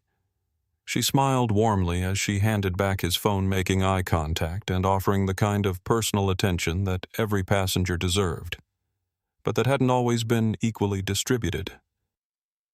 "Have a wonderful flight, Mr. Washington," she said, her voice carrying genuine warmth that had nothing to do with his fame or influence. "We're proud to have you flying with us today.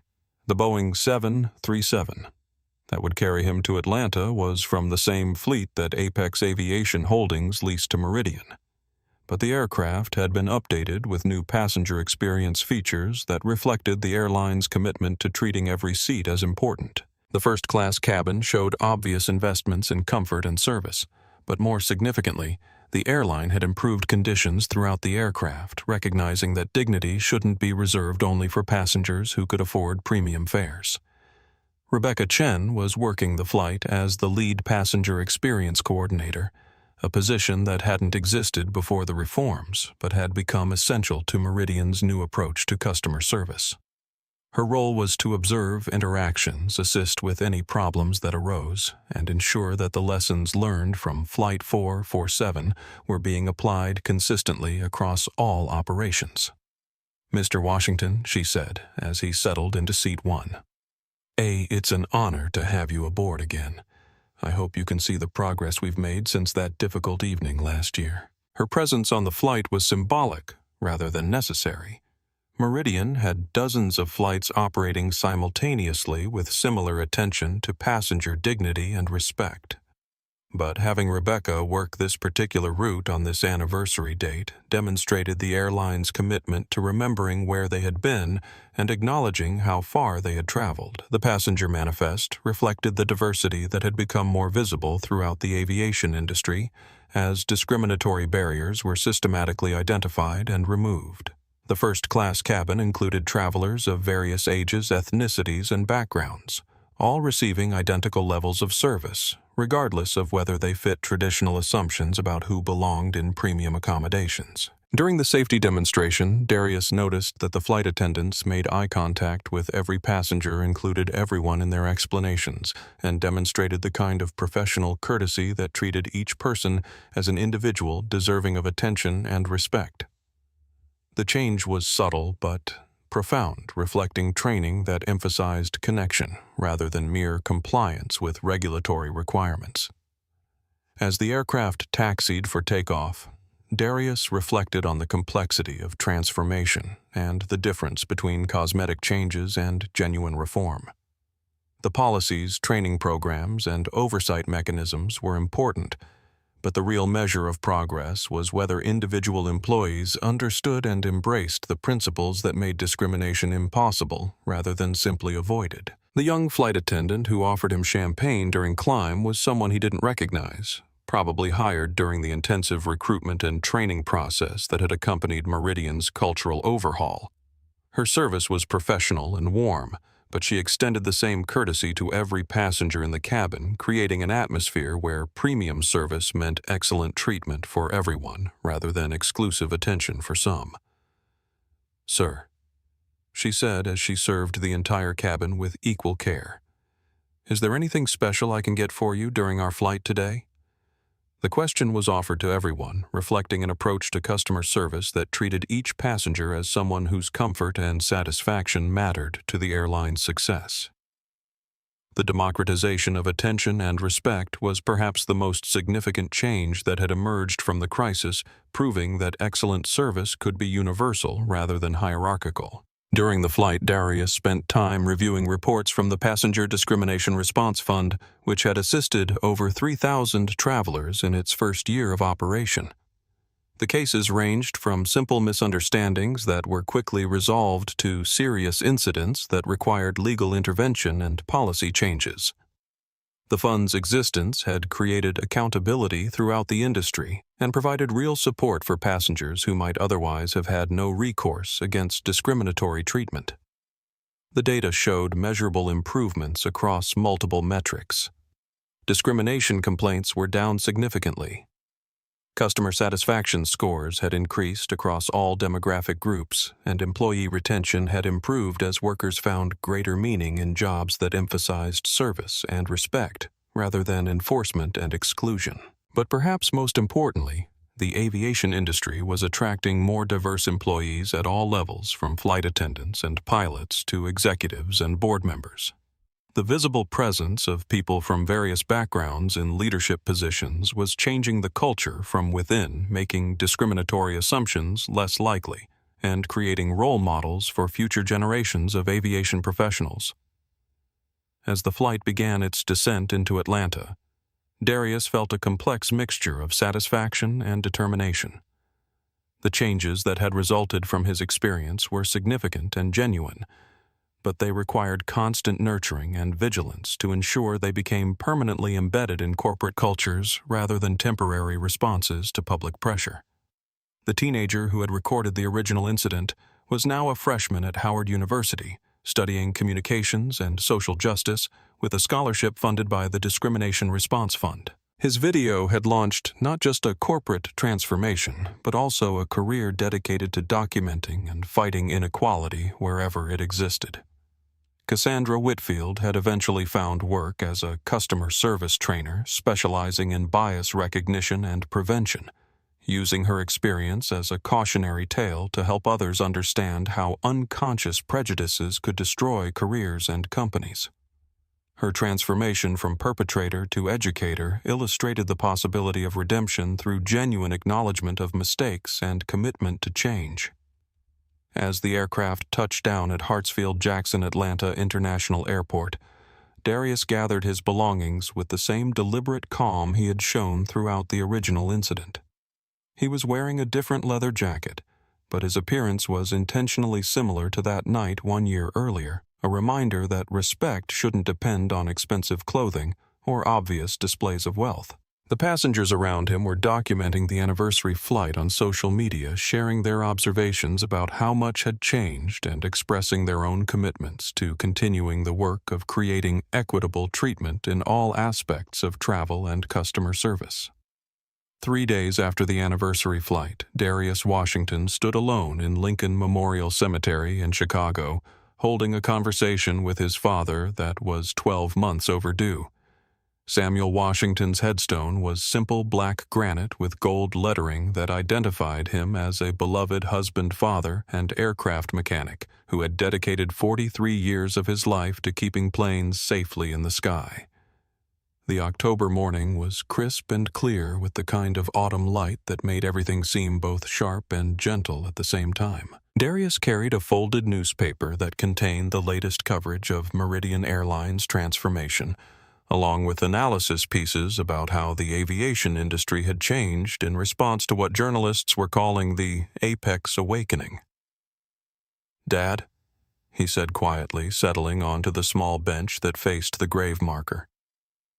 "I've been thinking about what you taught me about ownership and dignity, and I wanted you to know how those lessons played out when I really needed them." The words came slowly at first, then in a rush, as Darius found himself describing not just the events of Flight 447, but the emotional journey that had followed.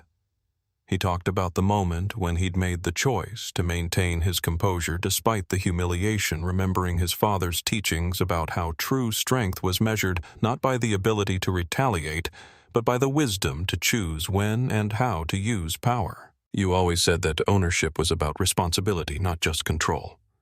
Darius continued, his voice strengthening as he worked through thoughts that had been building for months. "When I found myself owning the airplane they were trying to throw me off of, I had to decide what kind of owner I wanted to be. I could have used that power to destroy people, to get revenge for every slight and assumption and moment of disrespect." He paused, watching a group of Canada geese fly overhead in their perfect V formation, thinking about how his father would have appreciated the engineering precision of their flight patterns. Samuel Washington had been a man who found beauty in mechanical systems and human cooperation, who believed that everything worked better when people understood their roles and treated each other with professional respect. "But that's not what you taught me," Darius said, feeling tears start to build behind his eyes for the first time since that night on Flight 447. "You taught me that real ownership meant making sure everyone had a place, that true success was measured by how many people you lifted up rather than how many you knocked down." The crying started gradually, then became the kind of deep shaking sobs that come from emotional pressure that has been building for months. Darius wept for the humiliation he had endured, for the dignity he had been forced to defend, and for the recognition that his father's lessons had been tested in the most public and painful way possible. He cried for Rebecca Chen, who had found the courage to speak up, but had to live with the knowledge that she'd been silent when her voice was most needed. He cried for Cassandra Whitfield, whose prejudices had cost her everything, but who was working to rebuild her life through service to others. He even cried for Bradley Thornton, whose entitlement and assumptions had destroyed the business he'd spent decades building. But most of all, he cried with gratitude for parents who had prepared him for moments he could never have anticipated, who had given him the foundation of character that allowed him to transform humiliation into progress and personal pain into collective healing. The hardest part wasn't being handcuffed or arrested or treated like I didn't belong, he told his father's headstone. The hardest part was deciding whether to forgive people who weren't sorry, yet whether to show mercy to people who were more concerned about their careers than about the harm they'd caused. The forgiveness had come gradually emerging not from any religious obligation or moral superiority, but from the practical recognition that carrying anger was exhausting and ultimately counterproductive. Darius had discovered that letting go of resentment didn't mean excusing discriminatory behavior. It meant freeing himself to focus on creating changes that would outlast his personal grievances. I think I understand now why you never got bitter about the times people treated you poorly. Because you were a mechanic, he said, remembering his father's stories about customers who had looked down on him despite his expertise, managers who had undervalued his contributions, and colleagues who had made assumptions about his intelligence based on his job title. Samuel Washington had faced discrimination throughout his career, but had channeled his frustrations into excellence, becoming so skilled and knowledgeable that respect became inevitable rather than optional. He had taught his son that competence and character were the ultimate responses to prejudice, that success was the best form of vindication when it was used to open doors for others rather than to exclude them. The kid who recorded everything is in college now, Darius told the headstone, pulling out his phone to show a recent photo of Marcus Taylor at Howard University's Communications Building. He's studying journalism and social justice, using what he learned that night to build a career, helping other people document and fight inequality. That video changed his life in good ways. He scrolled through other updates from people whose lives had been affected by Flight 447. Rebecca Chen's promotion to a national role in passenger advocacy. The scholarship recipients who were training to become pilots and engineers. The policy changes that were spreading throughout the transportation industry and beyond. I've been thinking about legacy lately, Darius said, his voice becoming steadier as he worked through the complex emotions that had brought him to this cemetery on this particular morning. About the difference between being remembered for what happened to you versus being remembered for what you did with what happened to you. The distinction was crucial and personal, reflecting his growing understanding that the incident on Flight 447 could either define him as a victim of discrimination or as someone who had used his experience to create lasting change. The choice was his, and he was increasingly committed to the latter interpretation. Mom would have been proud of how this turned out, he said, thinking about the mother who had died 3 years earlier after a long illness, who had been the moral center of their family and the source of his understanding that strength should be used to protect rather than to punish. Sarah Washington had been a teacher who had spent her career working with students that other educators had written off, proving again and again that every child deserved someone who believed in their potential. She had taught Darius that changing systems was more important than changing minds, that lasting progress came from creating structures that made good behavior easier and discriminatory behavior harder. I think you would both be proud that I chose transformation over revenge, he said, finally standing up and placing his hand on the headstone. That I used what you taught me about ownership and responsibility to make sure other people won't have to go through what I went through. The conversation was ending, but the commitment it represented was just beginning. Darius walked back to his car with a sense of peace that had been missing since that night on Flight 447, carrying his parents' lessons forward into a future where their values would continue shaping how power should be used in service of justice and dignity for everyone. 5 years later, the Apex incident is taught in aviation management programs worldwide as a masterclass in how discrimination can destroy corporate value overnight and how genuine accountability can rebuild trust across entire industries. Cassandra Whitfield works as a customer service trainer, teaching others to recognize and overcome the biases that cost her everything. Her transformation from perpetrator to educator proves that redemption is possible through genuine commitment to change. Bradley Thornton never recovered financially, but found purpose in community service using his story as a cautionary tale about the cost of entitled assumptions. Darius's scholarship program has graduated 200 diverse aviation professionals who are reshaping industry culture from within.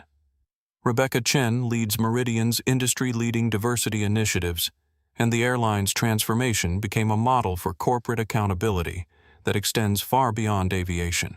The Passenger Discrimination Response Fund has assisted over 15,000 travelers and forced systematic changes throughout the transportation sector. On quiet flights, Darius still wears simple clothes and observes how far the industry has traveled. But now he sees faces of all colors in first-class crews trained in dignity rather than discrimination, and an industry that has learned to measure success by inclusion rather than exclusion. His father's lesson proved eternal true ownership means ensuring everyone has a place at the table. The revolution that began with handcuffs and humiliation became a movement that proved respect isn't an upgrade you earn with miles. It's a basic human right that belongs to everyone who has the courage to claim it and the wisdom to extend it to others.